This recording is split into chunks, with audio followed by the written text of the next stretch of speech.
구질구질하면은 남이 나를 좋아할 것 같아요, 안 좋아할 것 같아요? 어떤 사람이랑 동업하지 말아라.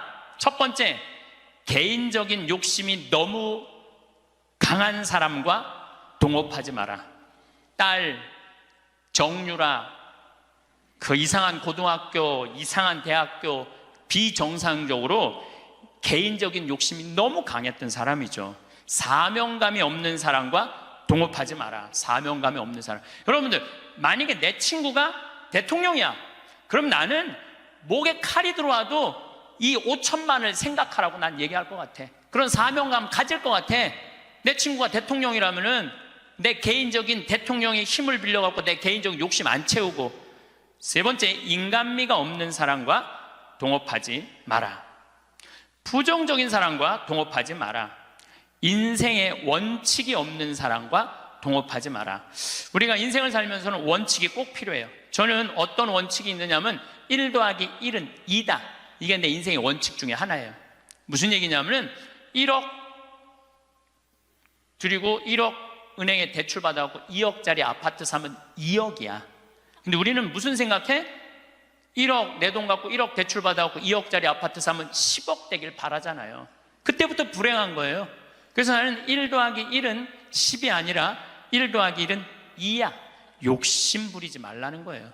그리고 내 인생의 원칙 중에 하나는 그 달에 번 돈은 그 달에 다 써라. 이게 내 원칙이에요. 그 달에 번 건 그 달에 다 써라. 예. 특히 신부는 쌓여 있으면은 딴 생각하게 돼 있어요. 그래서 그 달에 번 건 그 달에 다 써라. 그럼 내 최고의 원칙은 뭐냐면 인생은 별거 없다. 먹고 마시고 놀자. 여러분들, 제가 작년에도 말씀드렸고 올해도 말씀드렸어요. 인간은요, 먹고 마시고 놀지 않으면요 인간이 안 돼요. 내가 대통령 얘기를 안 할래야 안 할 수가 없는데, 우리 대통령께서는 어렸을 때부터 경호원 따라다녔어요. 그리고 은둔 생활하고, 그리고 국회의원 되고 대통령 됐어요. 평범한 사람들이랑 먹고 마시고 놀 시간이 없었어요. 사람은요, 평범한 사람들이랑 먹고 마시고 웃고, 우리 예수님처럼 먹보요 술꾼으로 어려운 사람들 속에서 살아야지 사람이 되는 거예요. 그걸 못하면은요 많은 부분을 잃어버릴 수 있어요. 그리고 감사할 줄 모르는 사람과 동업하지 마라. 그리고 7. 불교, 불효하는 놈과 사귀지 마라. 사람에게 각박하게 구는 사람과 사귀지 마라. 시시콜콜 따지는 사람과 사귀지 마라. 받기만 하고 주지 않는 사람과는 사귀지 마라. 이게 내 원칙 중에 하나예요. 받기만 하고 주지 않는 사람과는 사귀지 마라. 아부를 잘하는 사람과는 사귀지 마라. 권력자 앞에 원칙 없이 구는 자와 사귀지 마라. 동정심이 없는 사람과는 사귀지 마라. 그러니까 우리가, 여러분들, 친구를 잘 사귀어야 돼. 친구를 잘못 사귀면은 인생을 망가뜨릴 수밖에 없어요. 30대 때는 주교님 욕도 가장 많이 한 게 내 30대 주교님 욕도. 뭐 왜 성당을 분가를 하냐, 교회 정신에 어긋났다 막. 그리고 30대에 내가 처음 본당 신부로 갔는데 교우가 4,000명이에요. 4,000명. 근데 사실은 신학교에서 공부했지 사회 경험이 뭐가 있어요. 근데 이 교우들은 막 교수들도 있고 박사들도 있고 무슨 국회의원도 있고 군수도 있고. 근데 이게 내가 모르는 척하고 잘 모르는 거 하면 내가 눌리잖아요. 그러니까 무조건 아는 척하는 거야. 무조건 아는 척하고 틀려도 일단 우기는 거야. 따라오라고. 30대 때는 정말 그랬어. 30대 때는 참 내가 보기엔 참 한심한 시간을 보냈죠. 30대 때 가장 후회되는 게 사람을 만날 때 목적으로 만났어요. 무슨 얘기냐면 군수, 국회의원, 돈 많은 사람들 만나면 나 환경운동하는데 저 사람 좀 도와주지 않을까? 그래서 참 시간 만들어서 만나주고, 아니 뭐 저 교우들이 뭐 그냥 평범한 교우, 나 바쁘다 그러고, 그런 사람들이 만나자 그러면 그냥 시간 내서 만나고, 정말로 지워버리고 싶은 내 모습 중에 하나였어요. 30대 때 이립은 했으나 성숙하지 못한 나이였죠. 쓰긴 섰지만은 성숙하지가 않았어요. 30대 때. 그러니까 30대 때는 배신도 많이 당했어요. 배신을 왜 당했겠어? 내가 바라는 게 많은데, 부자들 막 오면 신부님 내가 좀 도와줄 수 있을 것 같아요. 뭐 땅이 팔리면은 뭐 도와줄 수 있을 것 같아. 그래갖고 계속 만나고 밥도 먹고 그러는데 이놈의 땅이 팔리지도 않고 도와줄 생각도 안 하는 거야. 30대 때는 그랬어요. 30대 때는. 이렇게 생각해 보면은 나 혼자 잘난 척하고 아는 척하고 있는 척하고 그랬던 세월이 내 30대. 그리고 30대 때는 듣지도 않았어요. 그냥 내 말하기 바빴어. 황창현 신부님의 행복 특강 지금 바로 시작하겠습니다. 영상이 마음에 드신다면 구독, 좋아요, 알림 설정 부탁드립니다. 자식에게 상처받지 않는 5가지 방법도 함께 들으시면 좋겠습니다. 구질구질하면은 남이 나를 좋아할 것 같아요? 안 좋아할 것 같아요? 네, 그래서 저는 이렇게 강의 올 때 오늘 같은 경우 뭐 1,500명도 넘는 또 명동 대성당에 강의할 때 꼭 올라오기 전에 거울을 봐요. 머리는 잘 정리됐는지. 그리고 제일 중요한 거는 바지의 작구는 올라갔는지. 네, 이거 제일 중요하게 여겨요. 만약에 내가 바지의 작구가 내려가잖아요? 그럼 여러분들은 눈은 여기 와 있고 생각은 딴 데가 있는 거예요. 딴 데. 저 신부님 저거 바지에 작구 내려갔는데 내가 아무리 좋은 얘기를 해도 여러분들 귀에 들어가지 않아요. 무슨 얘기냐면 남 앞에 나설 때 나 자신을 점검하는 일은 참으로 중요한 일이에요. 여러분들도 오늘 나오실 때 거울 한번 보셨어요? 안 보셨어요? 명동 성당에 오는 건데. 그렇죠? 제가 한 2년 전에 어느 천주교가 아닌 일반 기관에 강의를 갔어요. 근데 거기는 저를 초청하고 싶어서 2년 동안 섭외를 하다가 내가 2년 만에 시간이 돼서 그 기관에 갔어요. 갔는데 딱 나를 맞이하는 분을 보면서 정말로 나를 정말로 애타게 기다렸구나 한눈에 알아보겠더라고요. 왜 한눈에 딱 알아봤느냐 하면은 얼굴에 화장을 어마어마하게 했어. 얼굴에 이 마스카라를 얼마나 말아 올렸는지 눈이 막 뒤집어질라 그래. 네, 눈이 볼에 얼마나 예쁜 막 색깔을 칠했는지. 근데 이분이 루즈도 굉장히 짙게 발랐어요. 루즈도. 그런데 루즈를 굉장히 두껍게 발랐는데 바빴는지 루즈가 입술에서 선에서 벗어나갖고 살짝 올라왔어. 2시 강의였는데 1시 반에 거기 가서 커피를 30분 동안 마시는데 30분 동안 무슨 얘기를 했는지 하나도 기억이 안 나요. 뭐만 기억에 남냐면 이것만 기억에 남네요. 이것만. 루즈 올라간 것만 기억에 나는 거예요. 2년이 지난 지금도 그분을 생각하면 아무 생각이 안 나. 뭐만 생각나냐면 이것만 생각이 나. 이것만.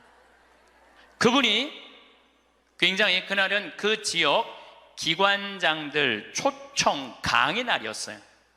그렇게 중요한 날에 나설 때 화장을 하고 난 다음에 거울을 한 번만 점검을 했다면 나한테 이 느낌을 주지 않았을 텐데. 근데 더 슬픈 건 뭐였느냐 하면 그 사무실에 직원이 8명이 있었어요. 8명이 있었는데 아침부터 그걸 봤을 거예요. 근데 아무도 얘기해 주지 않은 거예요. 선생님, 지금 루즈가 선에 벗어났어요. 입술에서. 그러니까 화장실에 가서 화장 좀 고치세요 라고 말을 해줬다면 이분은 그 창피를 당하지 않았을 거예요.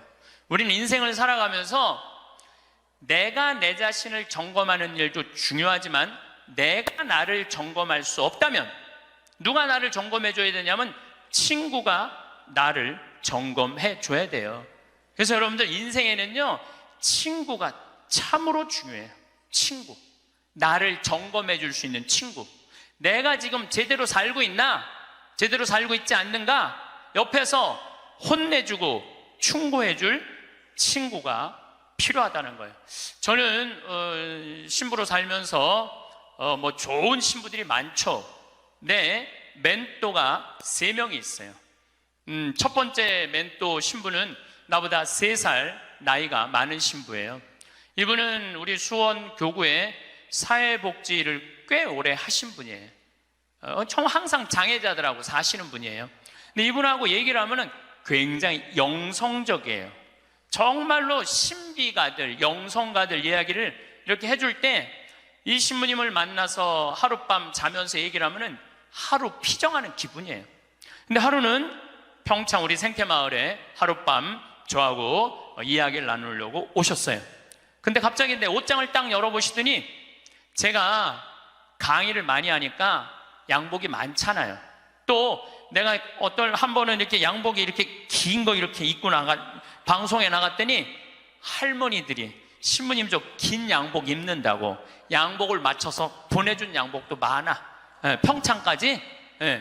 그러니까 양복이 한 10몇 벌이 있었어요. 근데 그 신부님이 이런 이야기를 저한테 하시더라고요. 황 신부, 아무리 강의하는 신부지만 양복이 너무 많은 거 아니야? 예수님은 한 벌만 입고 다니라고 그랬는데, 근데 실질적으로 그분은 양복이 2벌밖에 없으세요. 내가 그때 얼마나 창피했는지 몰랐어요. 얼마나 내 자신이 부끄러웠는지 몰라요. 그래서 그 양복 다 정리해갖고 여기 주고 저기 주고 양복을 줄였어요. 그러니까 무슨 얘기냐면은 나를 혼내줄 수 있는 신부가 중요한 거예요. 한 2주 전에 저한테 무슨 일이 있었느냐면 어떤 자매님이, 평창이 굉장히 춥거든요. 기본적으로 영하 10도에서 15도가 내려가요. 산속이니까. 그러니까 신부님 추우니까 이거 옷 하나 신부님 거 샀다고 밤에. 근데 딱 입었는데 옷이 따뜻하게 느낌이 좋더라고요. 근데 신부님 뭐 택인지 그거 띄시면 안 된다고, 혹시 수리받을 일이 있으면 그게 필요하니까 신부님도 휙 버리지 마시라고. 그래서 이제 집에 와갖고 그걸 띄고 딱 가격표를 딱 봤는데 165만 원짜리야. 어쩐지 좋더라고. 그런데 그걸 보고 누구 생각이 났느냐면 우리 베드로 신부 생각이 났어요. 베드로 신부가, 장애자들하고 사는 신부가 내가 이 옷을 입고 다니면 뭐라고 그럴까? 분명히 너 제정신이냐 혼냈을 거예요. 또 내가 이렇게 우리 교우들 뭐 여러분들을 무시하는 게 아니라 여러분들 뭐 입어봐야 20-30만 원짜리 옷 입고 있잖아요. 근데 내가 160만 원짜리 잠바 입고 다니면서 행복을 얘기할 수 있는 자격이 있을까? 그래서 다음날 그 옷을 그분한테 돌려줬어요. 내가 고민을 어마어마하게 했어요. 근데 돌려주면서 이런 말을 했어요. 내 영혼을 죽이려면은 이런 옷을 자꾸 갖다 줘라. 근데 정말로 나를 사랑한다면 나는 10만 원, 20만 원짜리면 족하다. 왜 그렇게 비싼 옷을 나한테 선물을 하느냐. 근데 아마 나에게 그 베드로 신부가 없었으면 눈 감고 입고 다녔을지도 몰라요. 나를 혼내줄 수 있는 신부, 그게 멘토라는 거예요. 두 번째 신부는 굉장히 철학적인 신부예요. 이 신부님은 나보다 4살인가 나는 사실은 나이 많은 거 별로 안 따져요. 뭐 120년 동안 살면서 뭐 3살, 4살 그거 따져. 네가 형이냐 내가 동생이냐. 근데 4살 정도 많은 형인데 이 형은 굉장히 철학적인 신부님이에요. 굉장히 철학적인 신부예요. 그래서 이렇게 대화를 해보면은 하룻밤을 이렇게 지내면서 대화를 하면은 너무너무 철학적으로 나한테 도움을 많이 줘요. 내 멘토 신부죠. 또 한 신부는 나보다 7살 많은 형인데 이 신부님은 아무 생각이 없는 신부예요. 아무 생각이 없는 신부예요. 근데 이 신부님은 아침부터 저녁까지 같이 있어도 지겹지 않아요. 아침부터 저녁까지 같이 있으면 너무 재밌어요. 그리고 이 신부님은 내가 이렇게 밥을 먹고 이렇게 있다 보면 이게 김이 묻어요. 이 신부님은요 껴줘요. 여기 있는 김 껴줘요. 여러분들도 본당 신부님하고 이렇게 자매님들하고 밥 먹는데 먹다 김 딱 묻잖아요. 근데 그거 떼어주기 쉽지 않아요. 또 본당 신부님 앞에 김 묻은지도 모르고 하하하하 거리고 그냥 막 웃어도 끝까지 안 떼어줘요. 근데 그분은 내 입술에 김이 묻으면 떼어줘요. 얼마 전에는 이렇게 코를 풀었는데 내가 코딱지가 이렇게 묻었나 봐. 코딱지가 묻었는데 진짜로 황 신부 코딱지 묻었네, 그리고 떼어주더라고요. 그 형님은 나한테 한형은 영성적인 멘토, 한형은 철학적인 멘토, 한형은 그냥 삶의 멘토예요. 이 신부님이 아무 생각이 없다고 그래서 아무 생각 없이 사신 신부님 아니에요. 새벽 4시에 일어나고 성서 쓰시고 5시만 되면은 할머니들, 미사 일찍 오는 할머니들 마중한다고 묵주기도 1시간 동안 성당 마당에서 하는 신부님이에요. 사랑이 굉장히 많은 신부님이죠. 그 외에도 우리 동기 중에 선비 같은 신부님도 있고, 또 요즘 세월호 그냥 매일 하는 우리 베드로 부건이 신부님도 있고, 정말 내 주위에 좋은 신부들이 많아요. 여러분들은 인생을 사는데 멘토가 몇 명이나 있어요? 때로는 한 명도 없는 경우 많아요. 내 삶의 문제를 이야기 나눌 수 있는, 허심탄회하게 나눠놓고 이야기할 수 있는 사람이 한 명이 없을 수 있어요. 만약에 여러분들이 한 명도 없다면 여러분들은 실패한 인생을 살 수밖에 없다는 거예요. 그래서 여러분들 오늘 이후부터 멘토를 적어도 3명은 정하세요. 난 오늘부터 황창현 신부님을 내 멘토로 삼을 거야. 그건 안 돼요. 왜 안 되냐면 멘토는 내 삶에서 내 삶을, 내 밥그릇, 숟가락이 몇 개 있는지 아는 사람이 멘토가 돼야지 멘토가 될 수 있어요. 또 언제든지 만날 수 있는 사람. 그래서 여러분들 주위에 잘 사는 사람들이 있어요. 분명히 괜찮은 사람들이 있어요. 그 사람한테 찾아가고 나 당신 내 멘토로 삼고 싶다, 나를 좀 도와줘라. 그러면은요, 그렇게 얘기하면 사람은요 책임감을 느끼고 존재의식을 가진대요. 그래서 도와준대요. 그러니까 오늘부터 여러분들 적어도 3명은 찾아가세요. 그래서 나를 고쳐줄 수 있는 사람, 나를 혼내줄 수 있는 사람을 꼭 만드셔야지 인생을 실패하지 않아요. 친구를 잘못 두면요 인생을 망가뜨릴 수 있어요.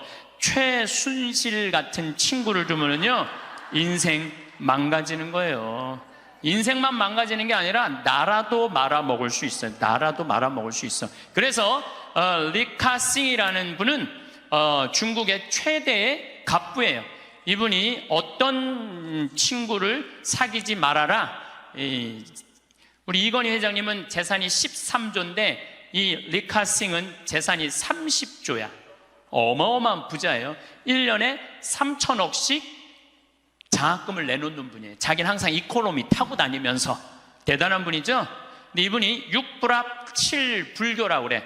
어떤 사람이랑 동업하지 말아라. 첫 번째, 개인적인 욕심이 너무 강한 사람과 동업하지 마라. 딸 정유라, 그 이상한 고등학교, 이상한 대학교, 비정상적으로 개인적인 욕심이 너무 강했던 사람이죠. 사명감이 없는 사람과 동업하지 마라. 사명감이 없는 사람. 여러분들, 만약에 내 친구가 대통령이야. 그럼 나는 목에 칼이 들어와도 이 5천만을 생각하라고 난 얘기할 것 같아. 그런 사명감 가질 것 같아. 내 친구가 대통령이라면은 내 개인적인 대통령의 힘을 빌려갖고 내 개인적인 욕심 안 채우고. 세 번째, 인간미가 없는 사람과 동업하지 마라. 부정적인 사람과 동업하지 마라. 인생에 원칙이 없는 사람과 동업하지 마라.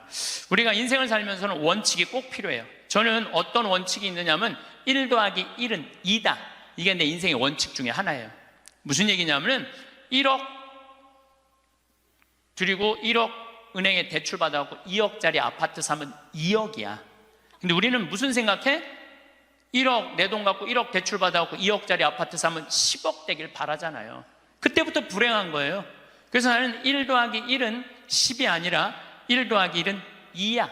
욕심 부리지 말라는 거예요. 그리고 내 인생의 원칙 중에 하나는 그 달에 번 돈은 그 달에 다 써라. 이게 내 원칙이에요. 그 달에 번 건 그 달에 다 써라. 예. 특히 신부는 쌓여 있으면은 딴 생각하게 돼 있어요. 그래서 그 달에 번 건 그 달에 다 써라. 그럼 내 최고의 원칙은 뭐냐면 인생은 별거 없다. 먹고 마시고 놀자. 여러분들, 제가 작년에도 말씀드렸고 올해도 말씀드렸어요. 인간은요, 먹고 마시고 놀지 않으면요, 인간이 안 돼요. 내가 대통령 얘기를 안 할래야 안 할 수가 없는데, 우리 대통령께서는 어렸을 때부터 경호원 따라다녔어요. 그리고 은둔 생활하고, 그리고 국회의원 되고 대통령 됐어요. 평범한 사람들이랑 먹고 마시고 놀 시간이 없었어요. 사람은요, 평범한 사람들이랑 먹고 마시고 웃고, 우리 예수님처럼 먹보요 술꾼으로 어려운 사람들 속에서 살아야지 사람이 되는 거예요. 그걸 못하면요, 많은 부분을 잃어버릴 수 있어요. 그리고 감사할 줄 모르는 사람과 동업하지 마라. 그리고 7. 불교, 불효하는 놈과 사귀지 마라. 사람에게 각박하게 구는 사람과 사귀지 마라. 시시콜콜 따지는 사람과 사귀지 마라. 받기만 하고 주지 않는 사람과는 사귀지 마라. 이게 내 원칙 중에 하나예요. 받기만 하고 주지 않는 사람과는 사귀지 마라. 저는 참 많이 받아요. 정말 많이 받는 사람 중에 하나예요. 작년에 할머니가 나한테 100억 기증했는데 올해 100억을 더 기증해갖고 200억을 내가 받았잖아요. 그리고 내가 잠비아 돕는다고 1000만 원씩 도와달라고 그랬는데 그렇게 100명도 넘게 저를 도와줬어요. 정말 그 명단을 쭉 보니까 나한테 정말 많은 분들이 1000만 원씩 보내줬더라고요. 이번에 내가 가을에 내 배추 심고 고추 심고 무 심어갖고 김장해갖고 농약 하나도 안 친 거, 그래갖고 다 보내줬어. 그분들 싹 다 보내줬어. 싹 다 보내줬는데 내가 그랬잖아요. 받기만 하고 주지 않는 사람하고는 사귀지 말라고. 근데 나는 정말 고마워서 보내준 거야. 그런데 놀랍게도 신부님, 우리가 이런 거 바라고 신부님한테 봉헌한 거 아니에요. 이거 받고 그냥 있을 수가 없어요. 그래갖고 또 돈을 그분들 중에 보내준 게 2천만 원이 또 넘어. 신기하죠. 나는 정말로 좋은 마음으로 해. 맛있는 김장 보내주고 싶어서 보내줬는데 그게 또 고맙고 감사한가 봐. 인생은 그렇게 즐거운 거죠. 아부를 잘하는 사람과는 사귀지 마라. 권력자 앞에 원칙 없이 구는 자와 사귀지 마라. 동정심이 없는 사람과는 사귀지 마라. 그러니까 우리가 여러분들 친구를 잘 사귀어야 돼. 친구를 잘못 사귀면은 인생을 망가뜨릴 수밖에 없어요. 나는 과연 내가 내 모습을 볼 수 없다면 내 모습을 볼 수 있는 사람, 나는 누구를 지금 선정하고 살아가고 있는가? 누구를 내 멘토로 정하고 살아가고 있는가? 깊이 반성해야 돼. 나도 내 인생에 3명 멘토가 있고 여러분들도 3명의 멘토가 있는데, 우리 대통령도 그런 사람들, 삭식이 깊고 공부 많이 한 사람들의 얘기를 들었다면 오늘 같은 사단이 나지 않았을 거예요. 여러분들, 솔로몬 임금님이, 하느님이 내가 너한테 영화를 주랴, 명예를 주랴, 돈을 주랴. 그러니까 솔로몬이 뭘 달라고 그래요? 아니에요. 지혜가 아니라 원문을 보면 듣는 마음이에요. 지도자는요, 듣는 마음이 있어야 돼요. 누구한테? 우리들 이 말하는 그 정말로 전문가들 이야기를 듣는 마음을 가지고 있으면 제대로 된 지도자가. 근데 누구한테 들어야 돼? 제대로 된 사람한테 들어야죠. 이런 친구 여러분들 꼭 가지셔야 돼. 그러면은 여러분들 인생을 실패하지 않을 수 있습니다. 저는 요즘 우리나라 이 사회가 복잡하죠. 사드 문제 때문에 중국, 우리나라 지금 다 경제 차단하고 있어요. 지난주에 제가 제주도 피정을 갔다 왔는데 서귀포로 갈 때 택시를 탔는데 지금 중국 사람들 거의 안 들어온대요. 중국 사람들. 왜냐하면 세무조사 들어간대. 땅 산 거 지금 그 사람들 투자 못 한대요. 왜 그러냐면 세무조사 다 들어가서. 그래갖고 너무너무 힘들어. 지금 대통령 내려와라 올라가라 이거 문제할 게 아니에요. 지금 경제가 얼마나 어려운지 몰라요. 지금 며칠 전에는 시화공단에 있는 본당에 강의를 갔어요. 근데 그 본당 신부가 그러는 거예요. IMF 때보다도 공장이 더 많이 나온다는 거야. IMF 때보다 공장 팔겠다고. 그러니까 지금 나라 경제는요 심각한 거예요. 지금 대통령 올라가고 내려가고 문제가 아니야. 국민들은 지금 빚이 얼마나 많이 늘었어요. 그 전셋값 하늘로 뛰고 참 답답하죠. 지도자들은 저희들끼리 누가 권력을 다음에 먹을 거냐에 눈이 멀어 있고 참 답답하죠. 그런데 답답해하지 마시라고. 왜 답답해하지 마시라고 말씀을 드리냐면 우리나라는요, 뭐 5.16 혁명, 뭐 그다음에 이 5.18 광주, 우리 정말 그 아이들 그 군인들이 죽이고 뭐 IMF, 그래도 나라는 발전하고 있어요. 그리고 100만 명, 200만 명이 데모를 하는데도 어때요? 휴지 하나 없고 폭력 하나 없잖아요. 전 세계에서 이런 나라가 어디 있어요? 내가 보기엔 국민들 수준은 하늘 끝까지 올라가 있어. 국민들이 탄탄하면은요, 다른 나라 같으면 이러면 벌써 전쟁하고 총 쏘고 난리 났을 거예요. 그런데도 국민들이 수준이 높기 때문에 내 눈에는 아무 문제도 아니야. 난 대한민국이 희망적인 나라라고 생각을 해요. 국민들은요, 공무원들, 요즘 9급 공무원들, 8급 공무원들, 7급 공무원들 열심히 해요. 제가 여주 여러 환경운동 하면서 이제까지 내가 만난 하급 공무원들, 일반 우리 여러분들 자식들은 다 도와줬지 나를 방해한 사람 하나도 없어요. 근데 내가 올라가고 국회의원한테 얘기한 것도 아니고 도지사한테도 얘기한 거 아니야. 난 7급 공무원한테 가고 내가 우리나라 국민들 쉴 수 있는 공간을 꾸미고 싶다. 나를 좀 도와줘라. 그랬더니요, 그 여주에 있는 그 7급 또 과장급들이 평창까지 와서 다 보더니 자기네들끼리 모여서 정말로 우리 이런 거 도와주자 합의를 해갖고 다 도와주는데 기가 막히더라고요. 이번에 우리나라가 그런 거에 대한 혁신을 이루는 좋은 기회가 됐으면 저는 좋겠다는 생각을 합니다.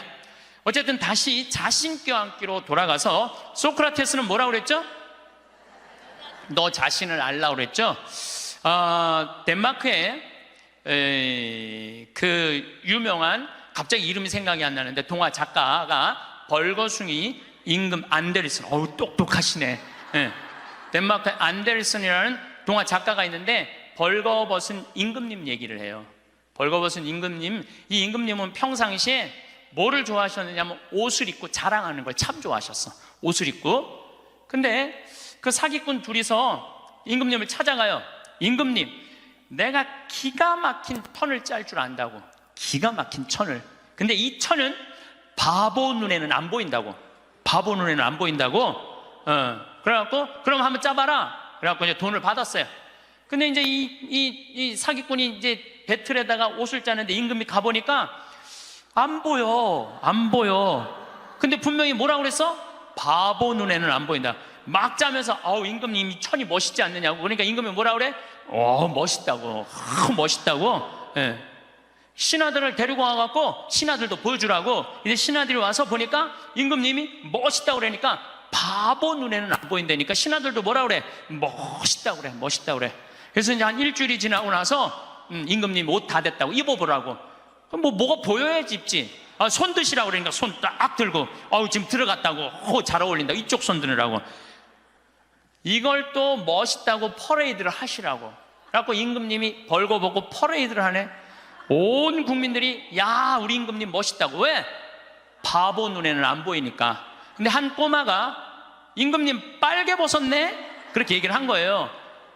그러면은 자기도 빨개 벗은 거 알아. 신하들도 빨개 벗은 거 알아.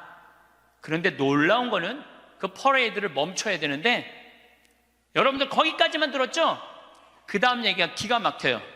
끝까지 빨개 벗고 퍼레이드를 했다는 거예요. 누구 말을 무시한 거야?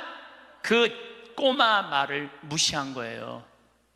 우리는요, 내가 지금 대통령 얘기하는 거 아니에요, 여러분들. 대통령 얘기하는 게 아니라 내 자신이 빨개 벗고 있는데 나 자신이 누군지 모르고 살아가는 사람들 너무 많아요. 나 자신이 누군지 모르는 사람, 자신의 단점이 뭔지 모르고 자기의 추한 모습이 뭔지 모르고 살아가는 사람 많아요. 반대로 뒤집어서 어떤 것도 있느냐 하면, 뒤집어서 어떤 게 있느냐 하면은 내 안에 들어있는 보물을 발견하지 못하고 살아가는 사람도 많아요. 여러분들 안에는 보물이 꽉 차 있어요. 여러분들 안에는. 그런데 나 같은 게 뭐, 나는 지극히 평범한 인간이고 능력 없는 인간인데, 그리고 묻어버리고 그냥 죽어버리는 사람들도 많다는 거예요. 그래서 우리 인간은 인생을 살아가는데 아주 중요한 작업 중에 하나가 자기 자신을 아는 일이에요. 내가 가장 무서운 말 중에 하나가 그거예요. 딱 보면 알아. 뭘 딱 보면 알아요. 여러분들 딱 보면 알았어? 우리가 얼마나 잘못 판단하고 사는지 몰라요. 예수님은 뭐라고 그러셨어요? 예수님은 이렇게 말씀하십니다. 마태복음 7장에 보면 남의 눈에 있는 티끌 끈을 생각하지 말고 네 눈에 있는 들보 끄내라고. 누구를 들여다보라는 거야? 자신을 들여다보라는 거예요. 그래서 내 자신이 누구냐? 이거 꼭 물어보셔야 돼요. 내 자신이 누구냐? Who am I? 내가 정말로 영어 오래간만에 한번 쓰는데 Who am I? 나는 누구이냐? 저는 천주교 신부예요. 그렇잖아요. 난 천주교 신부예요. 천주교 신부고, 과연 내가 교우들한테 뭐를 전해주는 사람이냐? 하늘나라의 기쁜 소식, 군 뉴스를 전해주는 사람이에요. 그러니까 나는 어떻게 살아야 돼? 내가 하늘나라의 복음, 기쁨을 알아. 그러니까 나를 통해서 교우들은 뭐를 느껴야 돼? 기쁨을 느껴야 돼. 근데 내가 맨날 인상 쓰고 나는 너무 사는 게 힘들어, 사는 게 지겨워 죽겠어, 이놈의 사제복 너무 무거워, 이러면 여러분들 나를 보고 기쁨을 느끼겠어요? 못 느끼죠. 하느님으로부터 오는 기쁨을 나는 교우들한테 전해줘야 돼. 또 요한 1서의 말씀처럼 사랑, 하느님의 사랑, 우리가 하느님을 사랑하는 게 아니라 하느님이 우리를 사랑하는 것을 나는 교우들한테 알려줘야 돼. 왜? 나는 사제니까. 나는 사제니까 내가 누구냐를 물어봤을 때 교우들은 날 통해서 위로를 받아야 돼요. 누가 전해주는 위로? 예수님이 전해주는 위로를 받아야 돼. 기쁨을 받아야 돼. 요즘은 이제 4년 전부터 제가 잠비아를 이렇게 다니고 있는데 전 참 행복해요. 왜 행복했냐면 한국은 뭐라고 해도 먹고 살만한 나라예요. 지금 뭐 어쩌고 저쩌고 해도 경제 세계 12위야. 국민소득 28,000달러야. 여러분들 지금 옷 입고 있는 거 보면은 다 기가 막힌 거 입고 앉아 있어요 지금. 네. 한국은 문제 없어요. 근데 잠비아를 다녀보니까 대부분 다 맨발로 다녀요. 대부분 다 맨발로 다녀. 그런데 이번에 잠비아를 갔을 때 그 병원을 운영하는 마들렌이라는 수녀님이 나한테 면담을 청하더라고요. 신부님이 지금 잠비아에 농업대학, 신학교 이런 거 짓는 거 좋습니다. 그런데 잠비아에는 어떤 아이들이 많으냐면 에이즈 걸린 아이들이 많다는 거예요. 에이즈가 걸린 아이들. 근데 어떤 아이들이 에이즈에 걸리느냐면은 엄마가 정신지체아 엄마가 있대. 정신지체아 엄마가 있으면 동네에서 이놈도 건드리고 저놈도 건드리는 거야. 이놈도 건드리고 저놈도 건드리니까 그러니까 이놈도 건드리고 저놈도 건드리니까 에이즈가 걸리는 거죠. 에이즈가 걸려서 애가 생기면은 얘도 대부분이 에이즈에 걸려서 나온다는 거예요. 근데 정신이 좀 모자라는 엄마니까 아무도 안 돌본다는 거예요. 그러면 이 여자도 버림받고 아이도 버림받아갖고 가장 기본적인 생활도 못하는 아이들이 참 많다는 거예요. 수녀님이 눈물을 흘리면서 신부님, 우리들 에이즈 어린아이들 집 줘주면 안 되겠느냐고. 30명 정도 되는 아이들 머무를 수 있는 집을 줘달라는 거예요. 근데 제가 한 대 머리를 맞았어요. 왜냐하면 나는 어마어마한 큰 도시의 큰 대학 건물을 생각했지 에이즈 아이들 집을 줘준다는 생각은 하나도 안 했어요. 저는 혼자서 정말로 예수님한테 죄송했어요. 그리고 그 수녀님의 눈물을 보면서 가슴이 참 아팠어요. 그래서 수녀님한테 약속했어요. 내가 저 주겠다고. 내가 또 마음이 약해요. 그래갖고 이제 이 담도 다 치고 이제 이 바닥 공구리도 다 치고 이제 올라가기 시작을 했어요. 그 사진이 오는데 기분이 너무너무 좋더라고요.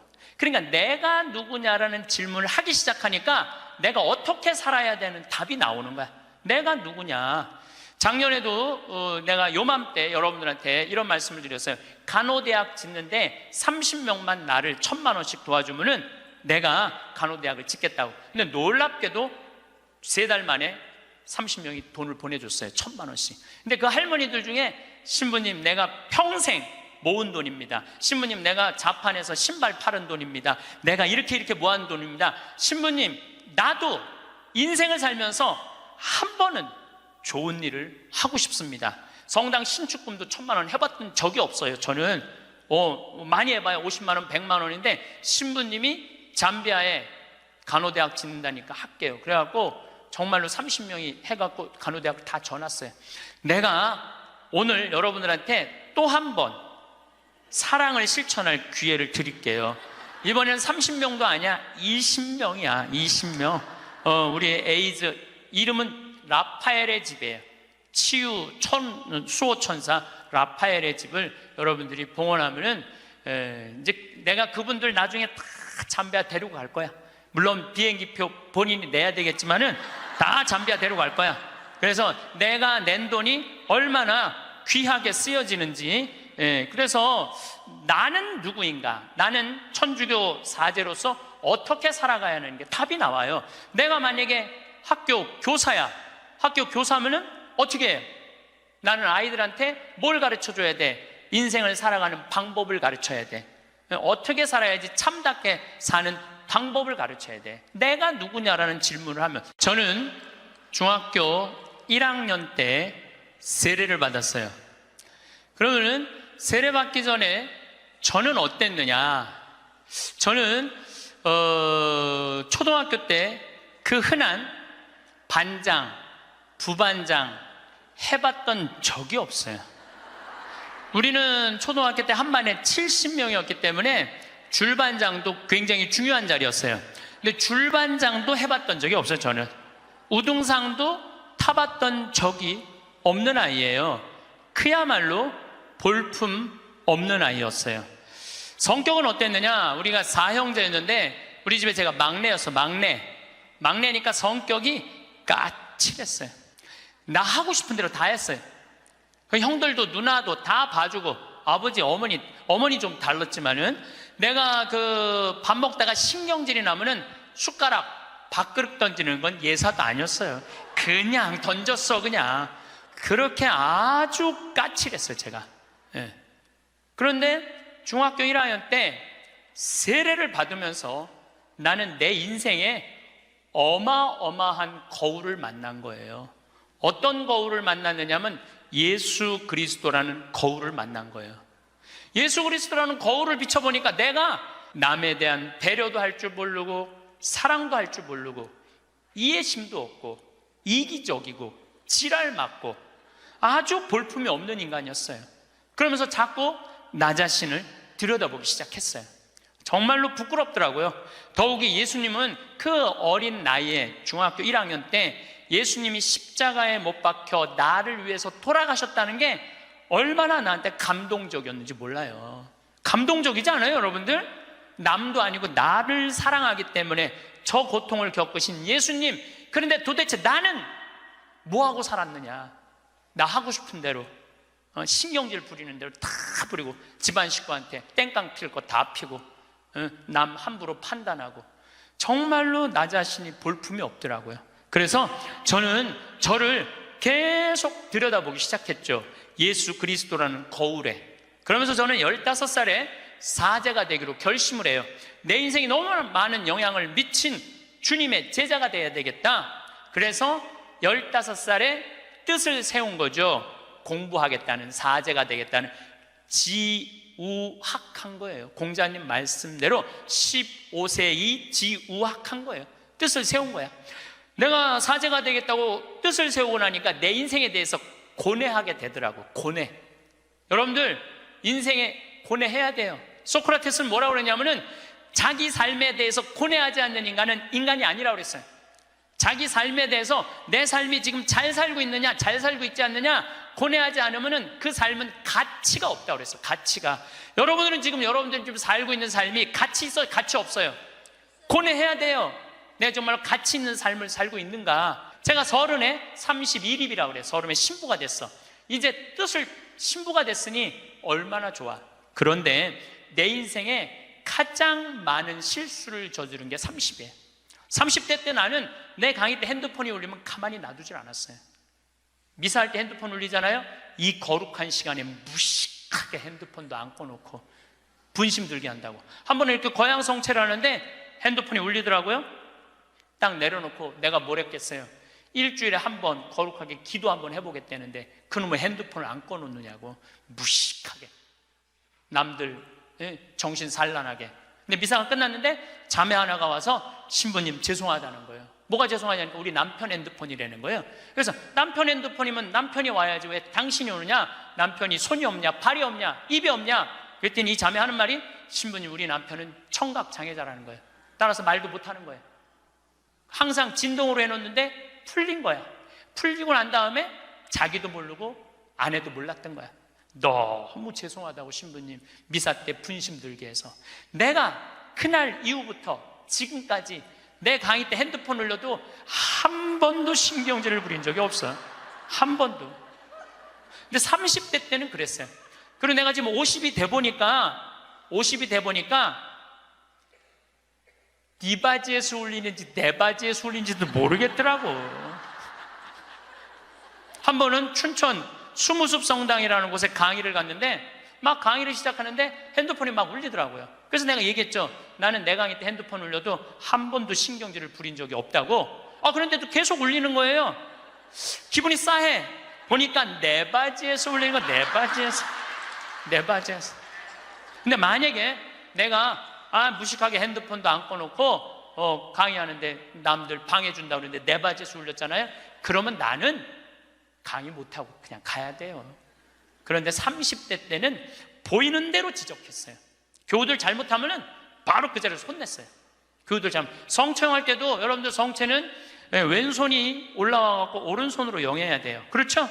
근데 어떤 교우들은 오른손으로 올려갖고 왼손으로 영하는 교우들이 있어요. 그럼 이 잘못된 거죠. 왜냐하면 이 오른손이 거룩한 손이니까 오른손으로 영해야지. 근데 손이 바뀌면은 지적해주지도 않아. 그냥 손바닥을 내리치는 거예요.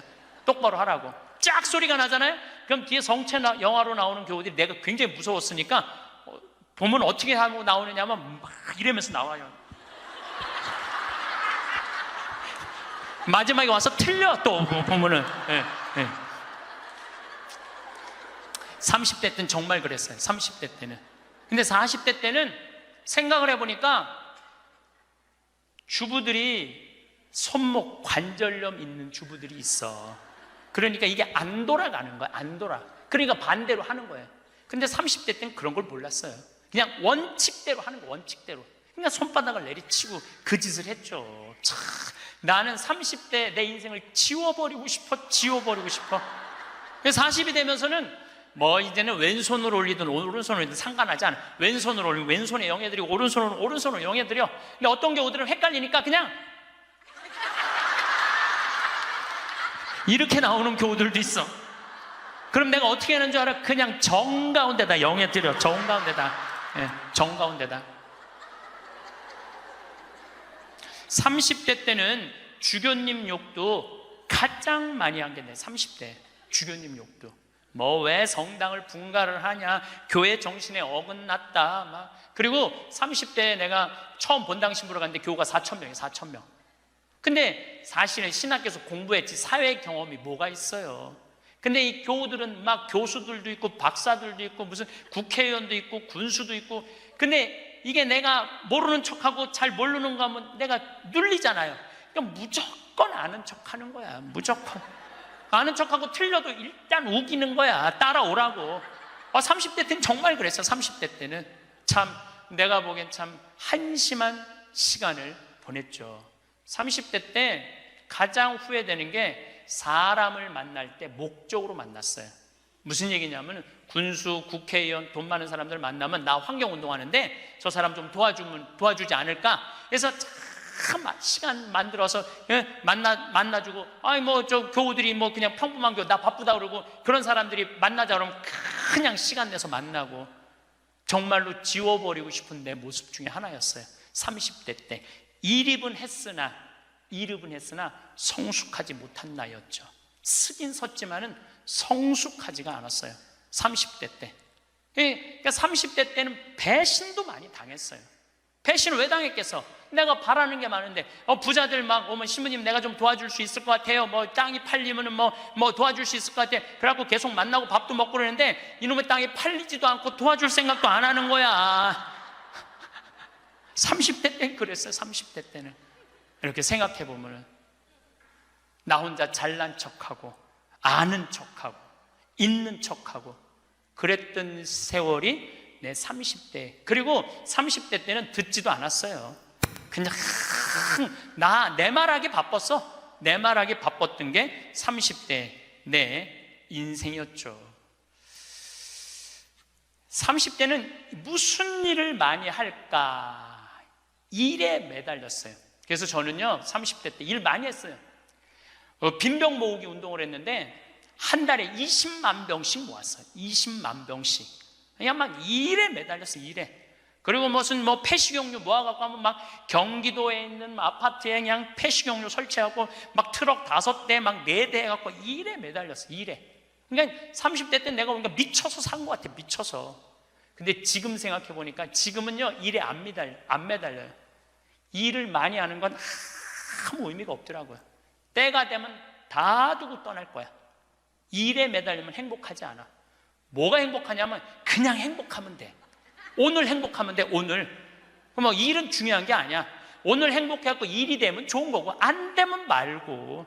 근데 30대 때는 일 때문에 오늘의 행복을 내가 포기한 시기가 30대예요 40이 되면서 내가 불혹의 나이가 돼. 40이 불혹이라고 그래요. 불혹. 이 불혹이라는 게 무슨 뜻이냐면 유혹이 없는 나이야.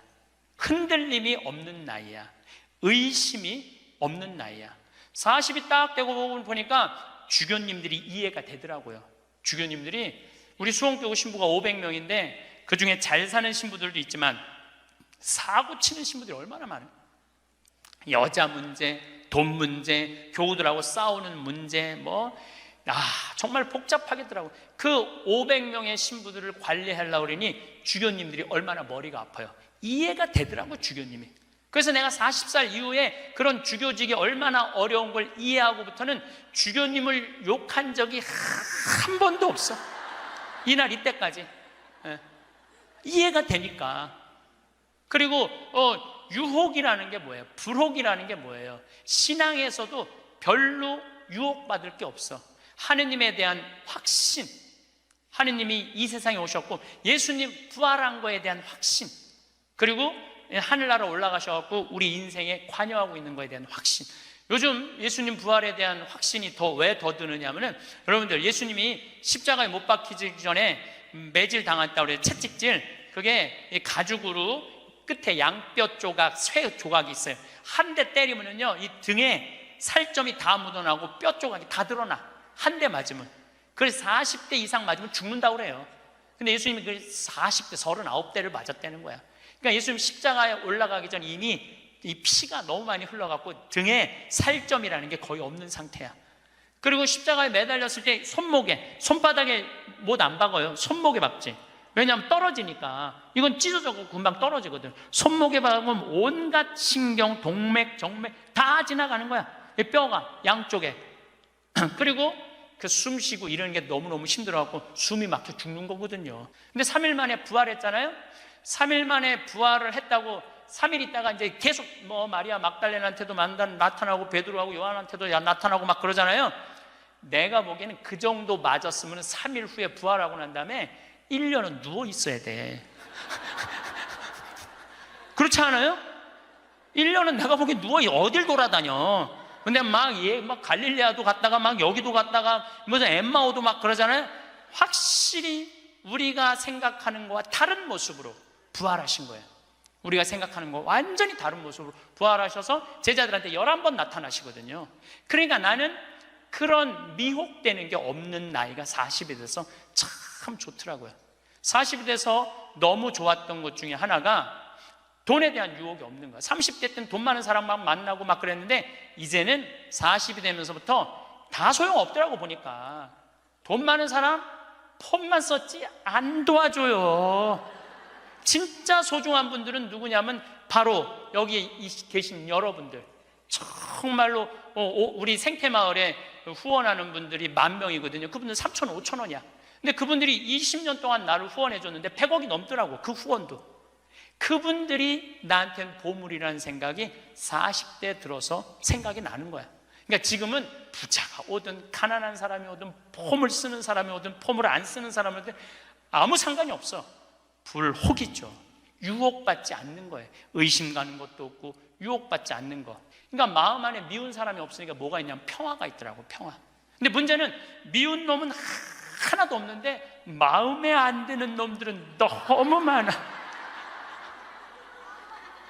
이 마음에 안 드는 놈이 너무 많은 거는 다음 시간에 이야기하도록 하겠습니다. 영광이 성부와 성자와 성령께, 성부와 성자와 성령의 이름으로 아멘. 네, 감사합니다. 지금 위령성호를 맞이해서 죽음에 대한 이야기를 심각하게 지금 하고 있습니다. 심각하게 하고 있는데 여러분들은 너무 재밌게 들어주셔서 감사합니다. 제가 20년 전에 평택 비전동 성당에 본당 신부를 할 때요. 이제는 남 경험이 아니라 제 경험입니다. 이제까지는 책에 나온 얘기, 유튜브에 나온 얘기인데 지금부터는 제 얘기를 하도록 하겠습니다. 1월 1일 날이에요. 평화의 모후 성마리아 대축일 1월 1일 날 미사가 다 끝나고 밤 10시입니다. 보통 미사 다 끝나고 신부가 자기 소파에 앉을 수 있는 시간이 밤 10시거든요. 밤 10시에 앉아서 음악을 듣고 있는데 그 늦은 밤에 초인종이 울렸어요. 사제관. 그래서 내가 나갔더니 엄마, 아빠, 딸 둘이 저를 찾아왔어요. 근데 처음 보는 사람들이에요. 처음 보는 사람들이라 세배를 이 늦은 시간에 1월 1일 날 세배를 왔나? 문을 열고 나갔더니 세배 온 사람들이 아니야. 모르는 사람들이니까 어떻게 성당을 오셨습니까? 그랬더니 자기들 입교하려고 왔다는 거예요. 그래서 내가 물었어요. 왜 하필 1월 1일 밤 10시에 입교를 하려고 그러느냐? 그 많은 새털 같은 날 놔두고 왜 1월 1일 날 입교를 하려고 그러냐? 사연이 있느냐? 그랬더니 사연이 있대. 무슨 사연이 있느냐? 그랬더니 자기 아버지가 살아생전에 그랬대요. 하느님을 믿느니 내 주먹을 믿어라. 천당, 지옥 이런 건 없다. 니네들 신부 목사들이 니네들 돈 울겨 먹으려고 겁주는 거다. 죽으면 끝나는 거지 무슨 천국, 지옥이 있느냐? 성당에 나가면 다리 몽둥이 부러뜨릴 거다. 아주 철전 무신론자 할아버지였대요. 근데 이 할아버지가 12월 20일 날 죽은 거야. 죽었는데 딱 죽었는데 저승사자가 까만 모자를 쓰고 까만 옷을 입은 저승사자 둘이 자기를 데리러 왔더래요. 자기는 아무것도 없는 줄 알았더니 까만 옷을 입은 사람이 자기를 끝도 없는 어둠으로 끌고 가더래요. 이게 죽었다가 살아 돌아온 사람들의 또 한 10% 정도는 어둠을 경험한다는 거예요. 그 어둠은 상상할 수 없을 정도로 공포스럽대요. 왜? 여러분들 끝도 없는 깜깜한 어둠으로 끌려가면 여러분 어떨 것 같아요? 무섭죠? 한번 상상을 해보세요. 끝도 없는 어둠. 누군 빛으로 간다는데 끝도 없는 어둠으로 가면 어떻게? 그러니까 만약에 여러분들이 죽었는데 까만 걸 보면 끝난 거야. 여러분들 죽었는데 딱 까맸다. 그러면 이건 지옥이다. 이렇게 생각하면 돼요. 뭘 봐야 돼? 하얀 걸 봐야 돼요. 기도해야 돼. 하얀 빛 나는 세상의 빛이라는 하얀 걸 봐야 돼. 어쨌거나 이 할아버지는 끌려가면서 끝도 없는 어둠으로 끌려가면서 이 저승사자들한테 매달렸대요. 나는 살아 돌아가야 된다. 왜 살아 돌아가야 되느냐? 그랬더니 나는 내 자식이 지금 셋이 있는데 그 자식들한테 신앙생활을 못하게 했는데 저승이 없다고 그랬는데 이렇게 저승이 버젓이 있으니 어떻게 하면 좋으냐고. 그래갖고 이 아버지를 땅에다가 3일째 하관 땅에다 묻는데 관을 두들기더래요. 실질적으로 이건 제 경험을 얘기하는 거예요. 관을 두들기를 해. 문을 뚜껑을 열어보니까 죽은 아버지가 살아 돌아온 거야.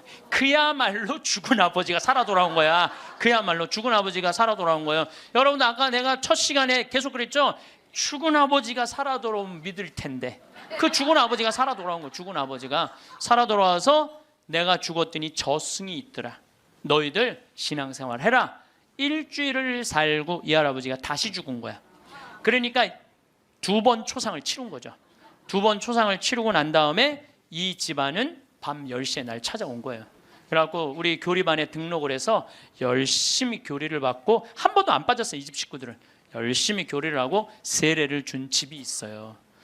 여러분들 이 성서에 부자와 나자로 얘기가 나와요. 마리아 마르타 오빠 나자로 말고 거지 나자로 얘기가 나와요. 아시죠? 네, 이 거지는 아무도 먹을 걸 주는 사람이 없었어요. 그래서 너무 배가 고팠어.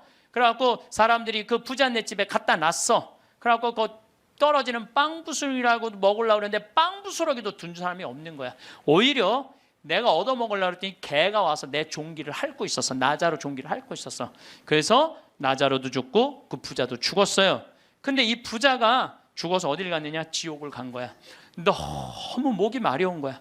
근데 이렇게 눈을 들어 하늘을 보니까 그 나자로는 아브라함 할아버지 품에서 너무 행복하게 있는 거야. 그래서 이 부자가 이렇게 말을 건넵니다. 아브라함 할아버지, 저 나자로한테 물을 좀 한 방울만 척 쉬어서 나를 좀 마시게 해주십시오. 갈증스러운 거죠. 이 갈증이 얼마나 고통스럽겠어요. 그랬더니 아브라함 할아버지가 우리 사이에는 가지도 오지도 못하는 구렁텅이에서 우리가 도와줄 수가 없다. 우리는요 지옥에 있는 영혼은 못 도와줘요. 우리 가톨릭 교리로는 연옥에 있는 영혼은 도와줘도 지옥에 있는 영혼은 못 도와줘요. 가지도 오지도 못한다. 그러니까 이 부자가 이런 말을 해요. 그럼 아브라함 할아버지, 저 나자로를 우리 5형제가 있는데 좀 돌려보내갖고 제발 가난한 사람, 불쌍한 사람 도와주고 돈만 알게 하지 말고 가난한 사람, 불쌍한 사람 도와주게 좀 해달라고. 그랬더니 아브라함 할아버지가 이런 말을 해요.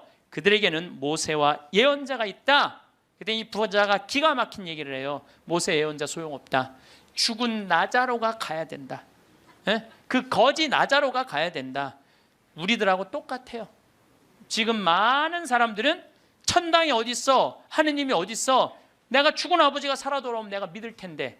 여러분들 죽은 아버지 살아 돌아오면 그 사람들 믿을 것 같아요? 절대 안 믿어요. 이게 신앙이라는 게요, 믿음이라는 게 얼마나 무서우냐면요, 아무리 기적을 보여줘도요 의심 있는 사람은 그 기적 자체도 부정하는 거예요. 그러니까 예수님이 믿음을 그렇게 강조한 거예요. 그러니까 여러분들 믿으셔야 돼. 또 내가 신학생 때 그냥 잊지도 못하는 사건이에요. 우리 2층 집, 그 집도 다 세례받은 집인데 원래는 그 집은 절을 다녔어요. 절을 다녔는데 그분이 당뇨로 15년 동안 알아 누웠어요. 근데 죽기 3일 전에 부인한테 그러더래요. 여보, 수녀님 좀 모시고 오라고. 그랬더니 아내가 그랬대요. 당신 죽을 때가 되니까 스님하고 수녀님을 구분하지 못하느냐고. 당신은 절에 다니기 때문에 스님을 모시고 와야 된다고. 아니라고. 수녀님을 모시고. 아래층, 그분이 정확하게 얘기하더래. 아래층 신학생 있는 그 성당에 수녀님을 모시고 오라고. 당신 도대체 왜 그러느냐고. 내가 조금 전에 환시를 봤는데 우리 집에 비행기가 한 대 와서 나보러 타라고 그래서 이게 하늘로 당신을 데리고 가는 비행기라고. 타보니까 신부님, 수녀님이 꽉 차 있더래. 수녀님이 딱 한 자리, 이게 당신 자리라고. 그런데 내가 깨어난 거야, 이 사람이. 근데 내가 어떻게 천주교로 귀의를 하지 않느냐고. 그래갖고 수녀님이 와갖고 교리하고. 이 집은 다 세례를 받았어요. 요즘은 또 나 그런 얘기 참 많이 들어요. 죽을 때 요새는 하느님이 좀 시대가 변해서 데려갈 때 비행기로 데려간대. 비행기로. 그런 얘기 정말 많이 들어요. 비행기로 데려간대. 그래서 비행기 타고 가는 사람들 많은가 봐. 하여튼 우리가 죽으면은 영혼이 여행을 떠나는 건 확실해요. 제가 7년 전에 우리 생태마을에 암 환자가 많이 살고 있어서, 지금은 이제 암 환자들하고 안 살아요. 암 환자가 많이 살고 있는데 그 중에 글라라라고 있어요. 정말로 예쁘게 생겼어요.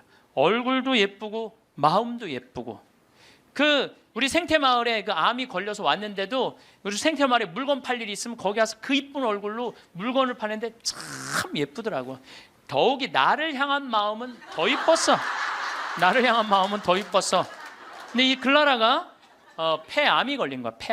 폐암이 걸려서 뼈까지 전이 된 상태에서 우리 집에 왔어요. 뼈까지 전이가 돼갖고 의사 선생님이 6개월밖에 못 산다는 거예요. 6개월. 근데 이 글라라 자매님은 소원이 있는 거야. 아들이 서울신학교 2학년을 마치고 군대에 갔는데 그 아들이 군대 제대하고 학부 3, 4학년을 마치고 대학원에 올라가고 3년을 더해서 신부 될 때까지 살아서 천미사 참여하는 게 소원이야. 천미사. 그러면 그렇게 살려면 7년을 더 살아야 되는데 6개월밖에 못 산다는데, 그래서 우리 황토 집에서 살아보자 그래갖고 이제 황토 집 25평을 드렸어요. 그 그레고리오 형제님하고 글라라 자매님한테. 근데 기적같이 4년을 더 살았어요. 4년을. 서울대병원에서 당신은 살아있는 기적이라고, 온몸에 암세포가 있는데 이렇게 멀쩡한 거 보면 당신 기적 아니고는 설명이 안 된다고 맨날 의사 선생님이 그랬대요. 드디어 아들은 대학원까지 올라갔어요. 3년만 더 버티면은 드디어 아들 천미사를 볼 수 있는 거야. 그런데 그 더 이상은 못 견디더라고요. 머리까지 암이 전이가 되니까 그 이쁜 얼굴에 눈을 막 떠는데 내 가슴이 떨리는 거야. 왜 그러느냐 하면은 이제 살 날이 얼마 남지 않았구나. 그걸 보니까 너무 가슴이 아프더라고요. 결국은 일산 암센터로 갔어요. 내가 너무너무 사랑하는 가족들이니까 내가 찾아갔죠. 근데 그 글라라가, 죽음을 얼마 앞둔 글라라가 그 이쁜 얼굴로 나를 환하게 웃으면서 신부님 저 이제 죽는 거 하나도 안 무서워요. 그래서 왜요? 그랬더니 저 얼마 전에 죽어봤어요. 죽었는데 끝도 없는 꽃길이 펼쳐져 있더래요. 끝도 없는 꽃길이 펼쳐져 있는데 그러더래요. 이 길이 하느님, 예수님, 성모님 만나러 가는 길이라고. 그러니까 꽃같이 산 여자는 꽃길을 가나 봐. 꽃같이 산 여자는 꽃길을 가나 봐. 저는 확실히 그걸 믿어요. 왜냐하면 저도 강원도 평창에 살면서 마음이 참 좋아요. 생전 사람 미워할 일이 있어야지. 사람을 만나야지 사람을 미워하지. 사람을 만나야지. 거기 일어나 보면 아름다워. 요즘은 또 물안개 피는 계절이거든요. 강에 물안개 피면요 너무 아름다운 거야. 밤하늘의 별도 아름답고 이 단풍도 아름답고, 그냥 여기에 감사의 꽃, 찬양의 꽃, 사랑의 꽃이 흘러 넘치는데 죽으면 당연히 꽃밭 갈겠지. 당연히. 난 그렇게 믿어요. 끝도 없는 꽃길을 가고 해. 근데 여러분들 이 세상을 진흙탕같이 산 사람은 어디 갈 것 같아요? 진흙탕길 가게 돼 있어. 여러분들 마음 안에 가시가 너무 많아. 남편 미워하는 가시, 시어머니 미워하는 가시, 자식 미워하는 가시, 본당 신부 미워하는 가시, 본당 수녀 미워하는 가시, 레지오 단장 미워하는 가시, 그냥 온몸에 가시가 돋아 있어. 누구 하나 걸리만 해라 찔러갖고 그냥 피를 버리라 별르고 있어. 이 사람 죽으면 어디 갈 것 같아요? 가시밭길 가게 돼 있어요. 그러니까 여러분들 죽어서 가시밭에 뒹굴르기 싫으면은 지금 내 마음 안에 있는 가시 빼내야 돼, 빼내지 말아야 돼?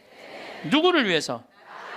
그러니까 여러분들 남을 용서하는 게 기분 나쁜 게 아니에요. 남을 용서하는 거는 나를 위해서 용서하는 거야. 그 사람을 위해서 용서하는 게 아니고.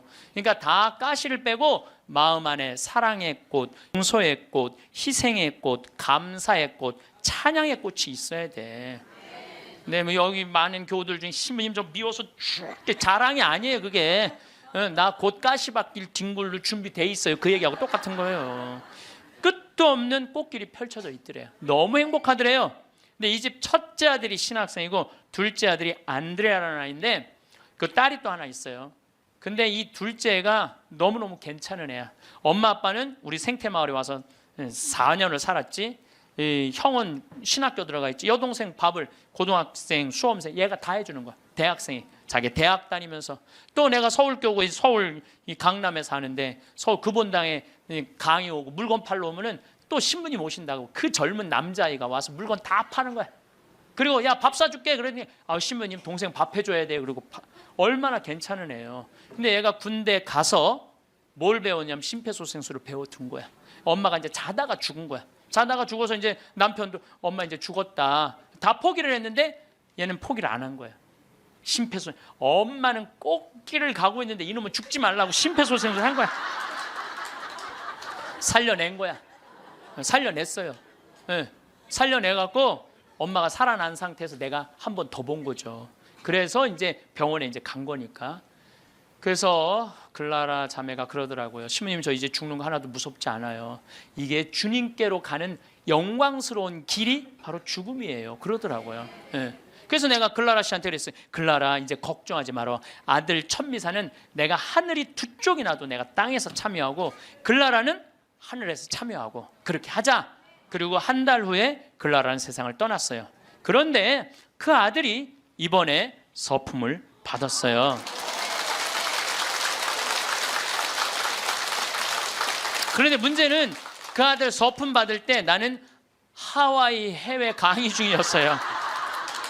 내가 하늘이 두 쪽이나도 참여하겠다고 그러는데 금요일 날 이제 서품식이 있는데 금요일 날 내가 고민을 했어. 다음은 사이판 강의인데 어떻게 할까?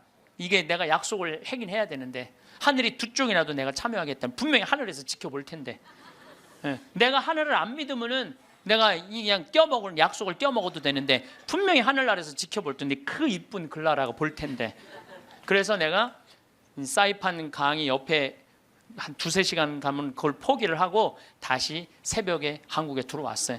새벽에 한국에 들어와서 평창에 들어갔다가 다시 새벽에 주일날 가서 천미사를 참여를 했어요. 천미사를 참여를 했는데 어쩜 그렇게 아들도 잘 낳았는지 엄마가 이쁘니까 아들도 그렇게 잘 낳더라고요. 미사를 봉헌하는데 너무 잘하는 거야. 정말 첫 미사 엄마를 위해서 난 봉헌하는 것 같더라고 느낌이. 그래서 뭐 나는 수원교구 신부니까 뭐 우리 서울교구 교우들 있고 신부님들 와 있는데 뭐 나는 뭐 잘 알지도 못하니까 하늘에다 대고 얘기했어요. 글라라 아들 정말로 잘나서 하느님한테 정말 잘 봉헌했다. 어쩜 저렇게 미사를 잘 봉헌하고 말도 나보다 어쩜 더 잘해. 내가 계속 글라라고 얘기했어요. 나 이제 천미사 참여했다. 나 약속 지켰다. 그리고 다음 날 내가 사이판으로 다시 갔어요. 근데 그 안드레아라는 동생이 미국 유학 중인데 형 서품식이니까 들어왔어. 내 사이판 갔다가 다시 만났어요. 내가 안드레한테 물어봤어요. 내가 너 요즘 네 강의를 한다. 네가 엄마 살려낸 강의 하는데 너 엄마 정말 살려낸 거 맞냐? 이렇게 자기가 정말 살려낸 거 맞다는 거예요. 우리가 죽는 걸로 끝나는 게 아니에요. 하늘나라로 꽃길로 여행을 떠나는 거예요. 여러분들 이제 죽는 거 싫어요? 좋아요? 이제 진짜 좋아요? 좋아해야 돼. 우리 그리스도인이 죽는 걸 싫어하면 안 돼. 그래도 죽는 게 싫어. 그래도 살아있는 게 나아. 왜 여러분들 죽는 게 싫은 줄 아세요? 생이별 때문에 그래요. 첫 번째 죽는 게 싫은 건 두려움. 죽음 이후에 어떤 세상이 펼쳐질지 희미하게 아니까. 사도 바오로 말대로 희미하게 아니까 그리고 내가 천당을 갈지 연옥을 갈지 진옥을 갈지 나는 모르잖아. 그러니까 죽는 게 두려워. 두 번째 죽는 게 두려운 이유는 생이별 때문에 그래요. 죽음은 더 이상 사랑하는 남편 볼 수 없잖아. 죽음은 더 이상 사랑하는 아내 볼 수 없고 아무리 천당을 간다고 해도 이별 아니에요. 사랑하는 자식 볼 수 없고 사랑하는 부모 볼 수 없는 거예요. 지난 봄에 내 친한 동창 신부 아버지가 돌아가셨어요. 근데 나는 그 신부하고도 친하지만 그 아버지하고도 참 친했어요. 그 아버지가 얼마나 나를 좋아했느냐면은 안중분인데 요맘때만 되면 쌀을 쪄서 햅쌀을 갖고 평창까지 갖고 오시는 거예요. 그래갖고 신부님이 새쌀, 햅쌀 먹으라고. 그렇게 친했던 아버지가 나하고 또 똑같이 위암도 같이 걸렸어. 그 같은 시기에. 근데 그분은 3기, 나는 1기. 그래서 나는 뭐 아무 문제가 없었는데 3기인데 안 되겠더라고요. 그래서 이제 84살에 돌아가신 거 이번 봄에. 근데 이렇게 이제 관에 누워 계신 걸 보니까 우리 아버지도 84살이거든요. 아버지도 84살이니까 우리 아버지도 이제 세상을 떠날 날이 얼마 남지 않았구나 이런 생각이 드는 거예요. 나도 아버지하고 이별할 날이 얼마 남지 않았다는 생각을 하니까 갑자기 슬프더라고. 이별을 해야 된다는 생각에. 내가 아버지를 정말 좋아하거든요. 참 잘생겼어요 우리 아버지. 잘생겼거든요 아버지가. 참 잘생겼어요. 그리고 아주 선비 같고 보면 아주 기분이 좋아요. 근데 이 좋은 아버지하고 이별해야 된다니까 슬프더라고. 그래서 내가 그때부터 나하고 약속한 게 있어. 한 달에 한 번 아버지하고 반드시 밥을 먹으리라. 그래서 아무리 바빠도 수원 근처에 강의 가면은 전화를 해갖고 아버지하고 밥을 먹어요. 그래서 내가 아버지 보면서 이제 그 얘기는 안 하죠. 아버지 죽을 날이 얼마 남지 않아서 밥 먹는다. 그 얘기는 내가 안 해요. 아버지 죽을 날이 얼마 남지 않아서 밥 먹는다. 그런 얘기는 안 해도 이렇게 보면서 내가 이 아버지랑 자주 밥 먹어야지. 앞으로 보면 얼마나 보나. 1년에 그래봤자 12번밖에 더 먹어요. 여러분 그렇지 않아요? 늙으신 부모님들? 내가 기껏 봐야 얼마나 보겠어. 20년밖에 더 보겠어 아버지? 그러다 아버지가 100살에 돌아가셨어. 그러면 난 슬프지 않을 거라는 거예요. 그때는 떠나보낼 수 있어요. 살 만큼 살면 떠나보낼 수 있어요. 이번에 그 성심원이라는 보육시설이 있어요. 우리 수지에. 근데 거기에 상설자 수녀님이 김마리아 막달레나라는 수녀님인데 99살에 돌아가셨어요. 99살에. 며칠 전에 우리가 장례미사 갔는데 수녀님이 평생 1400명의 아이들을 길러낸 거야. 그 수녀님이 1400명을 길러내고 신부를 그 보육시설에서 5명을 만들어냈어. 신부를. 그 수녀님이 최대의 업적인 것 같아, 내가 보기에는. 그리고 그 수녀님은 나이를 먹으면 먹을수록 이쁜 얼굴이었어요. 참 예뻤어요. 그 수녀님 아는 분들은 제가 무슨 말을 하는 줄 알아. 근데 99살에 우리가 돌아가시기 전에 백수미사도 해드렸거든. 백수미사도 해드리고. 근데 이제 이렇게 수녀님 누워 계신 걸 보면서 참 멋있게 살다 가니까 하나도 안 슬픈 거예요. 하느님한테 갔구나 이런 생각을 하니까. 사람은 그렇게 가야 돼요. 우리 아버지가 100살까지 살다가 행복하게 하면 난 행복하게 떠나보낼 수 있다 이거. 아버지 떠나보낼 수 있어요. 그런데 이번에 세월호에서 죽은 애들, 피지도 못한 꽃이 죽으면 가슴이 아파요, 안 아파요? 얘네들 때문에 왜 아픈지 알아요, 여러분들? 얘네들 엄마들 생각을 해봐. 밥 한 번 더 차려주고 싶고, 한 번 더 쓰다듬어 주고 싶고, 장가도 보내고 싶고, 시집도 보내고 싶고, 쑥쑥 자라고 웃는 모습 하나만 봐도 너무 예쁘고 좋은데 이젠 더 이상 아무리 밥을 차려주고 싶어도 차려줄 수도 없고, 아무리 같이 손잡고 여행을 가고 싶어도 갈 수가 없는 거예요. 내가 아무리 세월호에서 죽은 아이들 천당 접수했다고 이야기한들 이 엄마들한테 위로가 될까요? 이별이 그래서 슬픈 거예요. 사랑을 마저 하지 못했기 때문에. 여러분들 사랑 마저 이제 좀 사랑 좀 하려고 그랬는데 죽으면 아파요, 안 아파요? 그래서 저는 사랑도 나중에 하지 말아라. 사랑도 언제 해라? 지금 해라.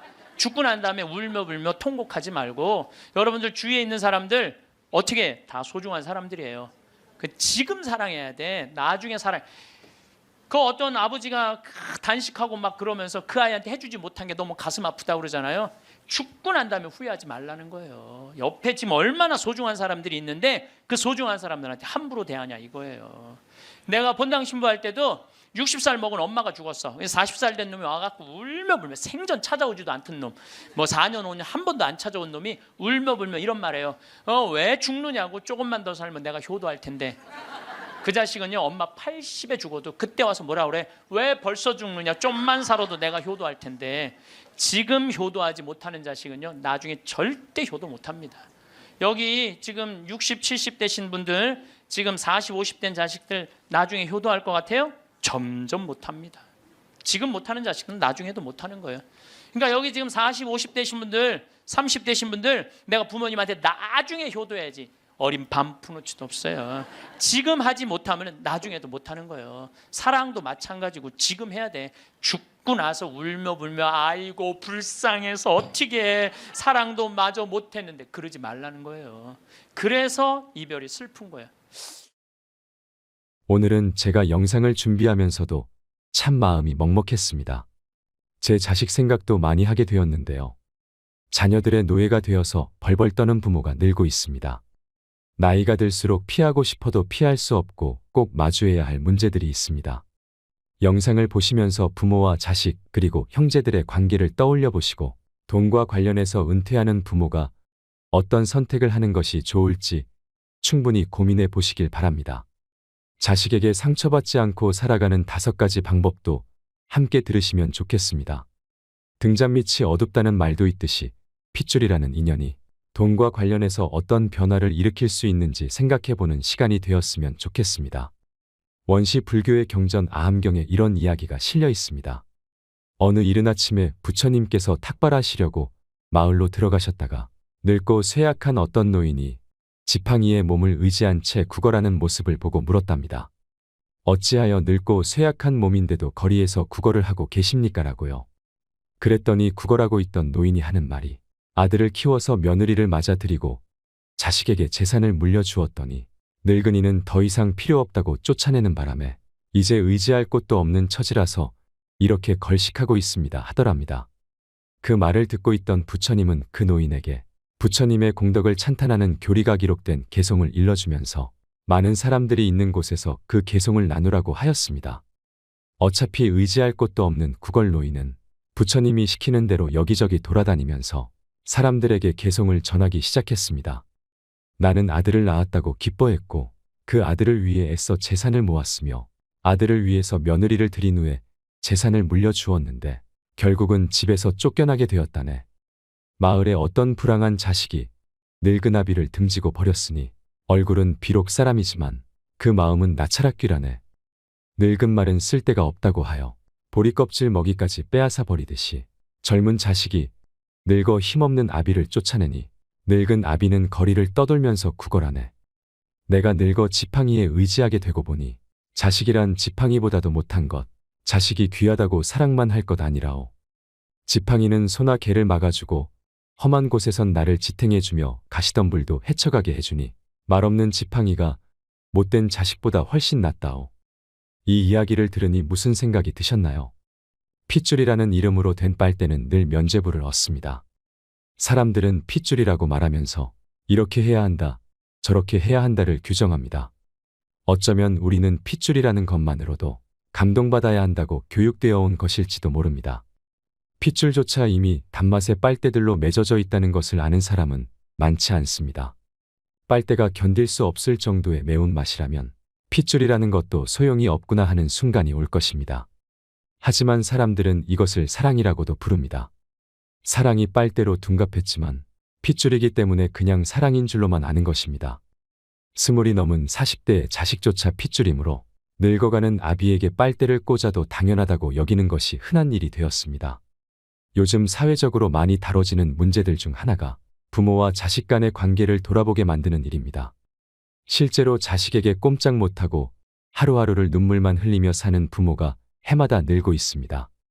자식이 자립할 기회를 빼앗은 대가를 부모가 치른 이 비극들은 자립을 원치 않았던 부모에게도 상당한 문제가 있었기 때문에 발생한 것입니다. 도움만 받으려는 자식, 집 안 나가는 자식을 잘못 키운 벌입니다. 그래서일까요? 빨대 때문에 재정이 바닥난 부모들은 결국 이런 하소연을 합니다. 안 주면 맞아 죽고, 밥만 주면 쫄려서 죽고, 다 주면 굶어 죽는다고 말이죠. 큰아들은 큰 도둑이고, 작은 아들은 작은 도둑, 딸은 예쁜 도둑이라고 하는데요. 손자 손녀는 좀 도둑이고, 마지막으로 사위와 며느리는 망보는 사람이다라는 우스갯소리도 있습니다. 웃자고 한 이야기로 생각할 수 있지만 씁쓸한 마음도 드는 것이 사실입니다. 이 말을 그저 아무렇지 않게 외면할 수만은 없는 이유가 무엇일까요? 현대를 살아가는 사람들에게 돈은 핏줄의 배신을 부르는 특별한 도구일지도 모른다는 생각이 듭니다. 돈 없이 살 수 있는 세상이 아니기 때문에 돈에 집착하는 마음을 모르지 않지만 핏줄까지 끊어버리는 비정함이 녹아 있을 거라고 믿고 싶진 않습니다. 하지만 현실은 제 생각을 오답이라고 말합니다. 철부지 같은 생각을 하지 말라고 말이죠. 얼마 전 언론에서 다뤄진 기사에서 폐륜 범죄, 돈은 피보다 진했다라는 내용이 소개된 적이 있었습니다. 평생 땀 흘려서 일하면서 5남매를 키우고 은퇴했던 김 씨는 자녀들이 장성한 후에도 현금은 물론이고 집과 자동차를 사주면서까지 자식들을 위해서 경제적 지원을 아끼지 않았답니다. 그러던 어느 날 시집을 갔던 딸이 하는 말이 집을 사주면 아버지가 돌아가실 때까지 돌보겠다는 약속을 하더랍니다. 그 말을 믿었던 아버지는 마지막 남은 재산을 정리해서 빠르게 넘겼다는 겁니다. 그런데 딸과 함께 산 지 불과 2달 만에 갖은 구박을 당하면서 집에서 쫓겨나고 말았답니다. 집을 사주면 돌아가시는 그날까지 돌봐줄 거라고 믿었던 김 씨는 아닌 밤중에 홍두깨라고 월세 20만 원의 영세민 아파트에서 하루하루를 보내는 신세로 전락하고 말았습니다. 돈이 없는 탓일까요? 자식들에게 도통 연락조차 오지 않는답니다. 이런 모습은 김 씨가 원했던 일상이 아니었습니다. 열심히 돈을 벌어서 자식들 고생하지 말라고 마지막 남은 재산까지 아낌없이 주었는데 어떻게 자식들이 이럴 수가 있을까? 원통하고 분한 나날을 보내야 했다는 겁니다. 생각하면 할수록 자식들이 괘씸해서 자식을 상대로 소송까지 불사한 김 씨는 딸에게 준 돈의 일부를 돌려받았지만 마음속에 대못이 박힌 상처는 아물지가 않는다고 합니다. 그러면서 읊조리듯 이런 말을 하더군요. 결국엔 내가 잘못한 겁니다. 나는 내 자식들이 나한테 이렇게 할 줄 몰랐습니다. 되돌아갈 수만 있다면 이런 일이 없었으면 좋겠습니다라고 말이죠. 이미 가버린 세월을 되돌릴 순 없습니다.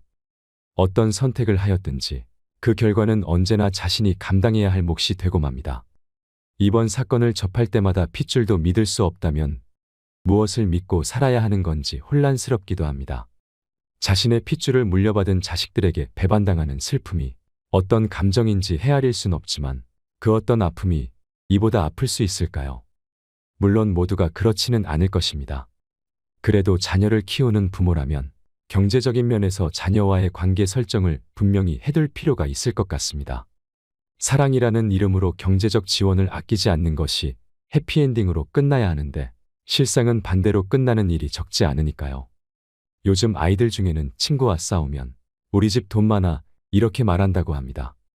친구를 때리고 미안하다는 말은 못할지언정 돈이 많다고 말하는 아이들의 그 삐뚤어진 인성은 누가 책임져야 하는 걸까요? 마음이 아프지만 버젓이 일어나고 있는 엄연한 현실입니다. 폭행을 저지른 아이도 문제지만 그렇게 말해도 된다는 생각을 가질 수 있는 환경을 조성했던 부모와 사회의 탓도 있을 것입니다. 우리 어른들이 먼저 이러한 현실에 대해 한번 생각을 해보셨으면 합니다. 저는 김 씨의 딸이 했던 말이 귓전을 떠나지 않습니다. 집을 사주면 아버지가 돌아가실 때까지 돌보겠다. 이 말을 거꾸로 해석하면 집을 사주지 않으면 아버지가 돌아가실 때까지 돌보지 않겠다는 말이 되지 않겠습니까? 돌봄이 필요한 부모를 상대로 흥정하는 딸은 아함경에서 말하는 나찰악귀가 따로 없는 것 같습니다. 톱으로 나무를 베고 있는 나무꾼이 지나가는 행인과 이야기를 나눈 우화가 있습니다. 길을 가고 있던 행인이 열심히 나무를 베고 있는 나무꾼에게 말하길 정말 힘들어 보이는데 얼마 동안이나 나무를 베었는지 물었습니다. 그랬더니 이 말을 들은 나무꾼이 말하기를 벌써 5시간이나 베고 있는 걸요라는 답변을 하죠. 그렇게 말하는 나무꾼이 안타까웠는지 행인은 재차 말을 건넸습니다. 잠시 시간을 내서 톱날을 갈면 어떻습니까? 그럼 일이 훨씬 빨라질 것 같은데요.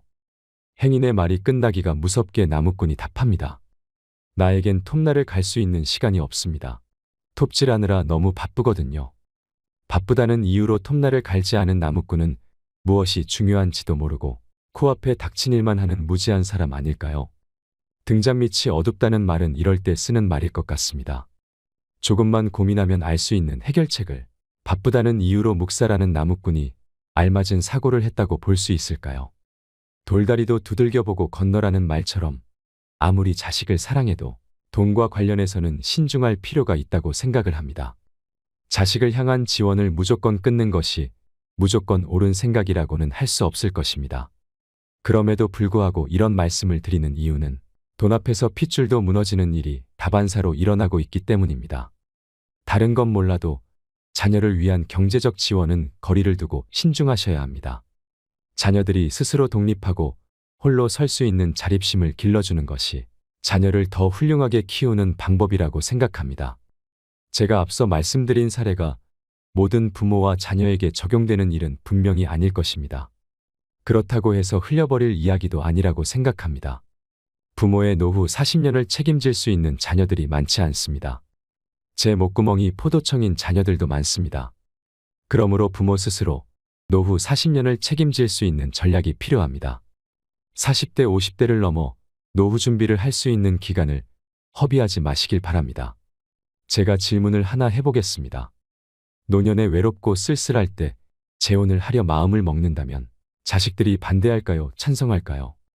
혹은 내 부모님이 재혼을 한다고 하면 나는 반대할까요? 찬성할까요? 생각해 보신 적이 있나요? 아마 재산이 있는 분이 재혼을 하고 싶다고 하면 자녀들은 반대할 가능성이 높을 것입니다. 반대로 재산이 없는 사람이 재혼하고 싶다고 하면 자녀들은 대부분 축복할 것입니다. 이것은 심리학적으로 연구된 결과이기도 합니다. 왜 그럴까요? 재산이 있을 때 자식들이 재혼을 반대하면서 가지는 생각은 상대방의 목적이 재산일 수 있다고 봅니다. 결국 본인 몫이 줄어들기 때문에 반대한다는 것입니다. 반대로 재산이 없을 때 자식들이 재혼을 찬성하면서 가지는 생각은 좋은 사람 만나서 참 다행이다. 외롭지 않게 행복한 노후를 보내실 수 있겠구나 한답니다. 그렇지만 머릿속 한구석에는 이런 생각을 합니다. 내가 돌봐야 하는 부담이 줄어드는구나. 참 잘됐다 한다는 거죠. 우리가 나이가 들수록 주변을 둘러보면 우리 마누라가 최고다, 우리 남편이 최고다 하는 사람이 많아집니다.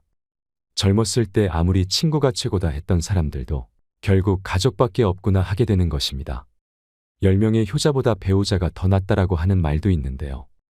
우리가 많이 쓰는 옛말 중에는 그냥 나온 말은 없는 것 같습니다.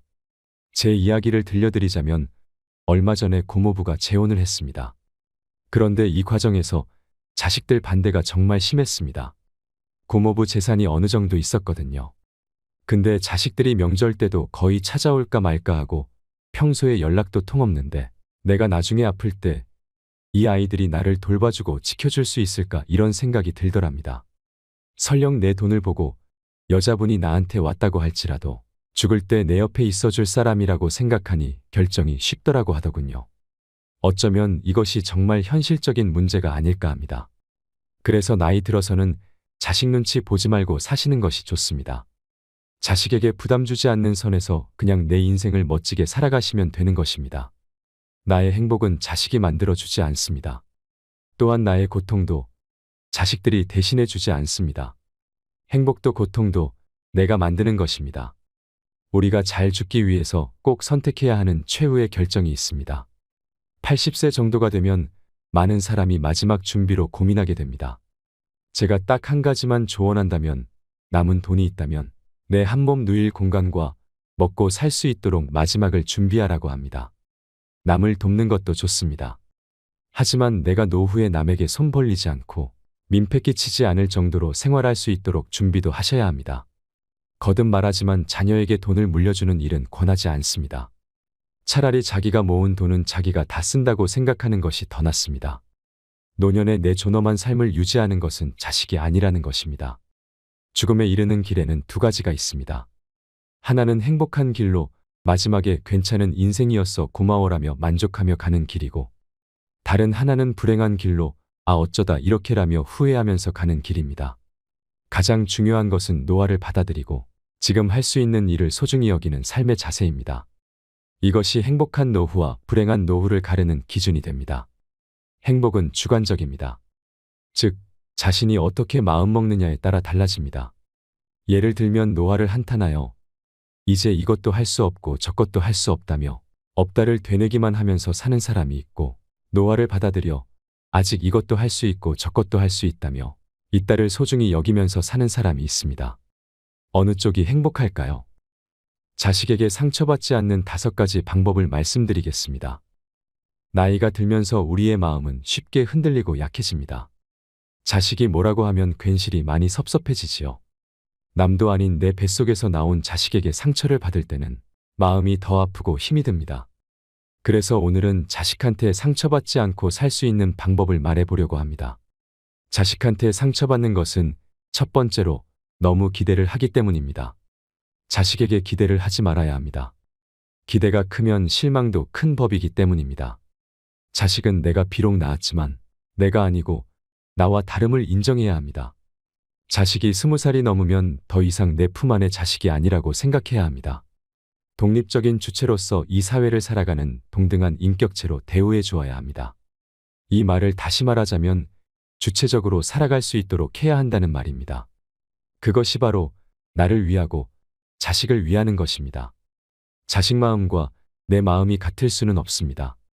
나도 내 마음을 모를 때가 있는데 자식의 마음을 어떻게 다 알 수 있을까요? 자식도 어떻게 내 마음을 다 알 수 있을까요? 자식들에게 서운하다는 마음이 들 때마다 내가 우리 부모에게 하고 살았던 지난 시절을 생각해 보세요. 나도 우리 부모님께 완벽한 자식은 아니었을 것입니다. 세월이 흘러 지나고 보니 후회가 되고 깨닫게 되는 것이지요. 이것이 인생입니다. 무언가를 바라지 않고 할 만큼 했다고 생각을 하고 키워준 덕을 잊고 살면 자식에게 섭섭할 것도 없고 내 자식을 불효자로 만들지 않을 수 있습니다. 자식들에게 기대하면 안 됩니다. 요즘 세상은 자기 먹고 살기도 힘든 세상입니다. 특히 자식이 가정이 있다면 알아서 살게 내버려 두세요. 마음에 들지 않는 게 있어도 상관하지 말고 귀를 닫고 눈도 감고 입도 다무는 게 좋습니다.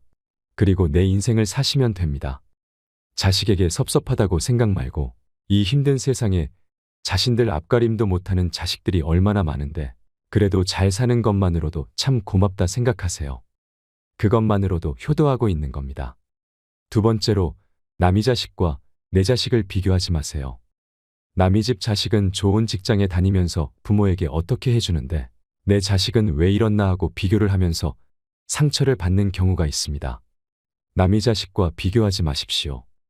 부모가 하는 것 중에 제일 부질없고 미련한 짓은 못난 내 자식과 잘난 남의 자식을 비교해서 내 자식은 왜 이럴까 하는 생각에 스스로에게 상처를 주는 것입니다. 세 번째로 내 감정은 내가 다스릴 줄 알아야 합니다. 자식에게 위로받으려고 하지 마세요. 자식들이 전화를 하거나 방문했을 때 허리도 아프고 머리도 아프고 눈도 안 보이고 다리도 아프고 이래서 속상하고 화도 나고 그래서 짜증난다는 부정적인 얘기만을 계속한다면 무슨 생각이 들까요? 나 힘든 것 좀 알아달라고 하면 할수록 자식들은 멀어집니다. 자식이 내 감정을 알아줬으면 하고 바라지 말고 스스로 마음을 다스리는 법을 깨우치시길 바랍니다. 자식에게 서운한 마음이 들 때 그 책임과 원인을 자식에게서 찾는 분들이 있습니다. 하지만 절대 자식한테서 핑계를 찾으면 안 됩니다. 지금의 서운함을 자식 탓으로 돌리는 사람은 받아줄 자식이 없게 되면 혼자 일어설 수가 없게 됩니다. 그리고 자식도 잘 될 수가 없을 것입니다. 자식 탓을 한다는 것은 자식이 남은 나의 인생을 결정한다고 인정한 것입니다. 내 인생을 자식에게 기대지 마세요. 일어난 문제가 나의 책임일 때 그 문제를 해결할 수도 있는 것입니다. 누가 대신 해줄 수 있는 것이 아닙니다. 그러니 다른 사람의 자식 자랑에 주눅들 필요도 없습니다. 네 번째로, 자식을 이해하는 마음을 가지세요. 요즘 젊은 사람들 중에서 고슴도치처럼 가시가 있는 사람이 많습니다. 부모에게 불만이 있어서가 아니라 사는 게 팍팍해서일 것입니다. 그러니 전화가 조금 없더라도, 목소리에 힘이 없고 조금 퉁명스럽더라도 사는 게 오죽 힘들었으면 그럴까 너른 마음으로 이해해 주는 것도 필요합니다. 내 자식이니까 우리가 이해를 해야 합니다. 자주 전화하라는 것도 자주 찾아오라는 것도 모두 부모의 욕심일 수 있는 것입니다. 그리고 자식하고 어느 정도 거리를 두는 것도 필요합니다. 자식이 전화가 안 오면 바쁘구나 하고 생각하면서 혼자서 잘 놀고 잘 사는 방법을 찾아야 합니다. 자식을 기다리는 마음으로 살아가면 마음의 병만 찾아옵니다. 그러면 또 마음이 약해지고 자식들에게 의존하고 싶은 마음이 점점 더 커져갑니다. 자식한테 상처받지 않으려면 스스로 자존감도 높이고 살아야 합니다. 자식에게서 전화 오지 않을까 전화기만 쳐다보는 미련스러운 일은 하지 말아야 합니다. 부모와 자식의 관계는 불편해지면 안 됩니다. 서로에게 짐이 되지 않고 부담되지 않아야 불편하지 않습니다. 자식에게 기대하지 말고 의존하지 말고 스스로 상처받지 않는 방법을 찾아서 잘 살아야 합니다. 다섯 번째로, 친구들을 만나면 내 자식 자랑은 하지 말았으면 합니다. 만나면 항상 자식 자랑을 늘어놓는 사람이 있습니다. 그 사람의 인생에 자식밖에 없는 사람들이 그렇습니다. 하지만 누군가를 만나면 아무리 내 자식이 예뻐도 자랑하고 싶은 그 마음을 참아야 합니다. 나의 말이 누군가의 가슴에 비수가 될 수 있다는 것을 생각해야 합니다. 사람 일은 모르는 것입니다. 그러니 항상 겸손해야 합니다. 자식들이 항상 내 마음같이 다 잘되고 다 잘 살 수가 있을까요? 못난 놈도 있고 잘난 놈도 있기 마련입니다. 앞으로 못나질 놈도 있고 잘나질 놈도 있는 것입니다. 부모는 그저 자식들이 잘 살아주기만 해도 만족해야 합니다. 자식 자랑하는 친구들의 자식도 자세히 들여다보면 내 자식처럼 밥 3끼 먹고 똑같이 삽니다. 괜히 내 자식 자랑하다 더 잘난 친구의 자식 얘기가 나오면 또 비교하면서 스스로 상처받지 말고 살아가시길 바랍니다. 제가 마법의 주문을 하나 가르쳐 드리겠습니다. 어떻게든 되겠지 하는 것입니다. 이 문장을 가슴속에 새겨두고 외우세요. 인생을 살아가다 보면 갖가지 시련들이 끊임없이 닥쳐옵니다. 그래서 더는 못하겠어, 혹은 이제 틀렸어 하는 부정적인 사고에 빠지기 쉽습니다. 하지만 이와 같은 부정적인 사고는 나에게 아무런 도움이 되지 않습니다. 부정적인 사고에 빠지려 할 때 도움이 되는 말이 어떻게든 되겠지입니다. 겨우 이 한마디가 우리의 인생을 바꿀 수도 있는 것입니다. 전문가들이 말하기를 뇌는 의외로 단순해서 자기 말을 믿으려는 성질이 있기에 어떻게든 해보자라며 힘을 내게 된다고도 합니다. 내 삶을 긍정적으로 바라보세요. 그리고 내 중심을 가지고 살아가세요. 먹고 싶은 거 마음껏 드시고 하고 싶은 것도 마음껏 하시면서 내가 원하는 인생을 자유롭게 사는 것이 최고입니다. 마음껏 즐기십시오. 자식에게 기대지 않고 내 마음을 지키고 살면 몸도 마음도 건강하고 행복할 수 있습니다. 사람은 태어나 부모의 보살핌을 받고 자라지만 보살핌을 받을 때는 그것이 얼마나 소중하고 귀한 것인지를 알지 못합니다. 하지만 자식이 자라 스스로 부모가 되고 나면 부모라는 자리가 얼마나 힘들고 외로운 것인지, 자신을 보살펴 주신 사랑이 얼마나 고마운 것인지를 깨닫게 됩니다. 또한 부모가 세상을 떠나고 나면 아무리 부모된 자가 가난하고 병들었어도 자신을 지키게 한 버팀목이 되었음을 알고 불효를 후회하게 되는 경우도 많습니다. 그러고 보면 자식이 부모의 마음을 어떻게 다 헤아릴 수 있을까 싶습니다. 아무리 퍼내어도 마르지 않는 샘물처럼 끝없이 자식을 아끼고 감싸는 부모의 마음은 이 세상 어떤 것을 갖다 대어 비유를 해도 모자랄 것 같습니다. 얼마 전 TV에서 부모를 버리는 자식에 관한 보도물을 본 적이 있습니다.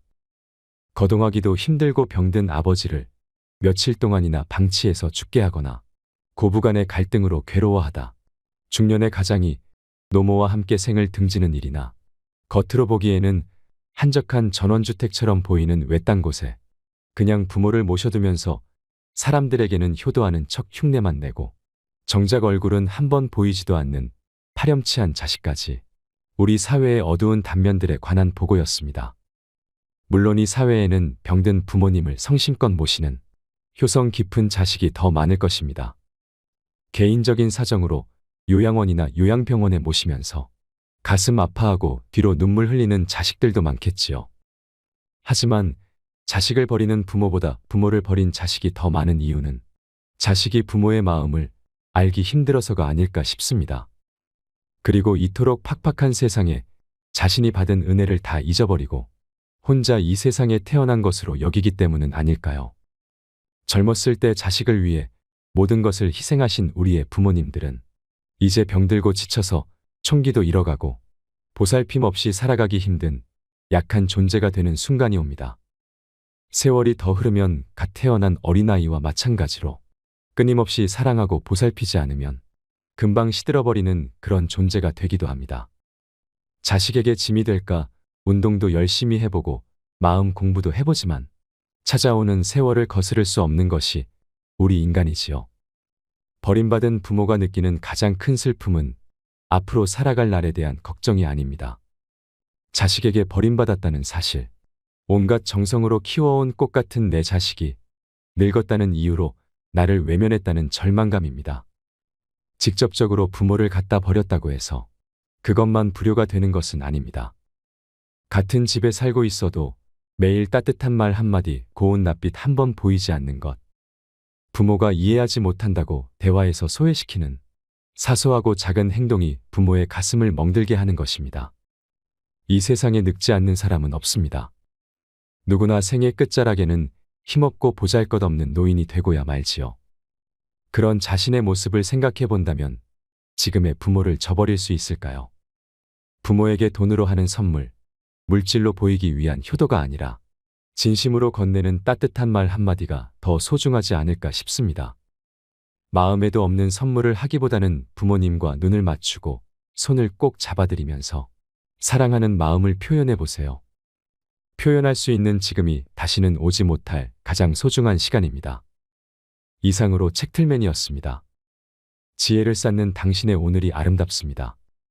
더 좋은 영상으로 찾아뵙겠습니다.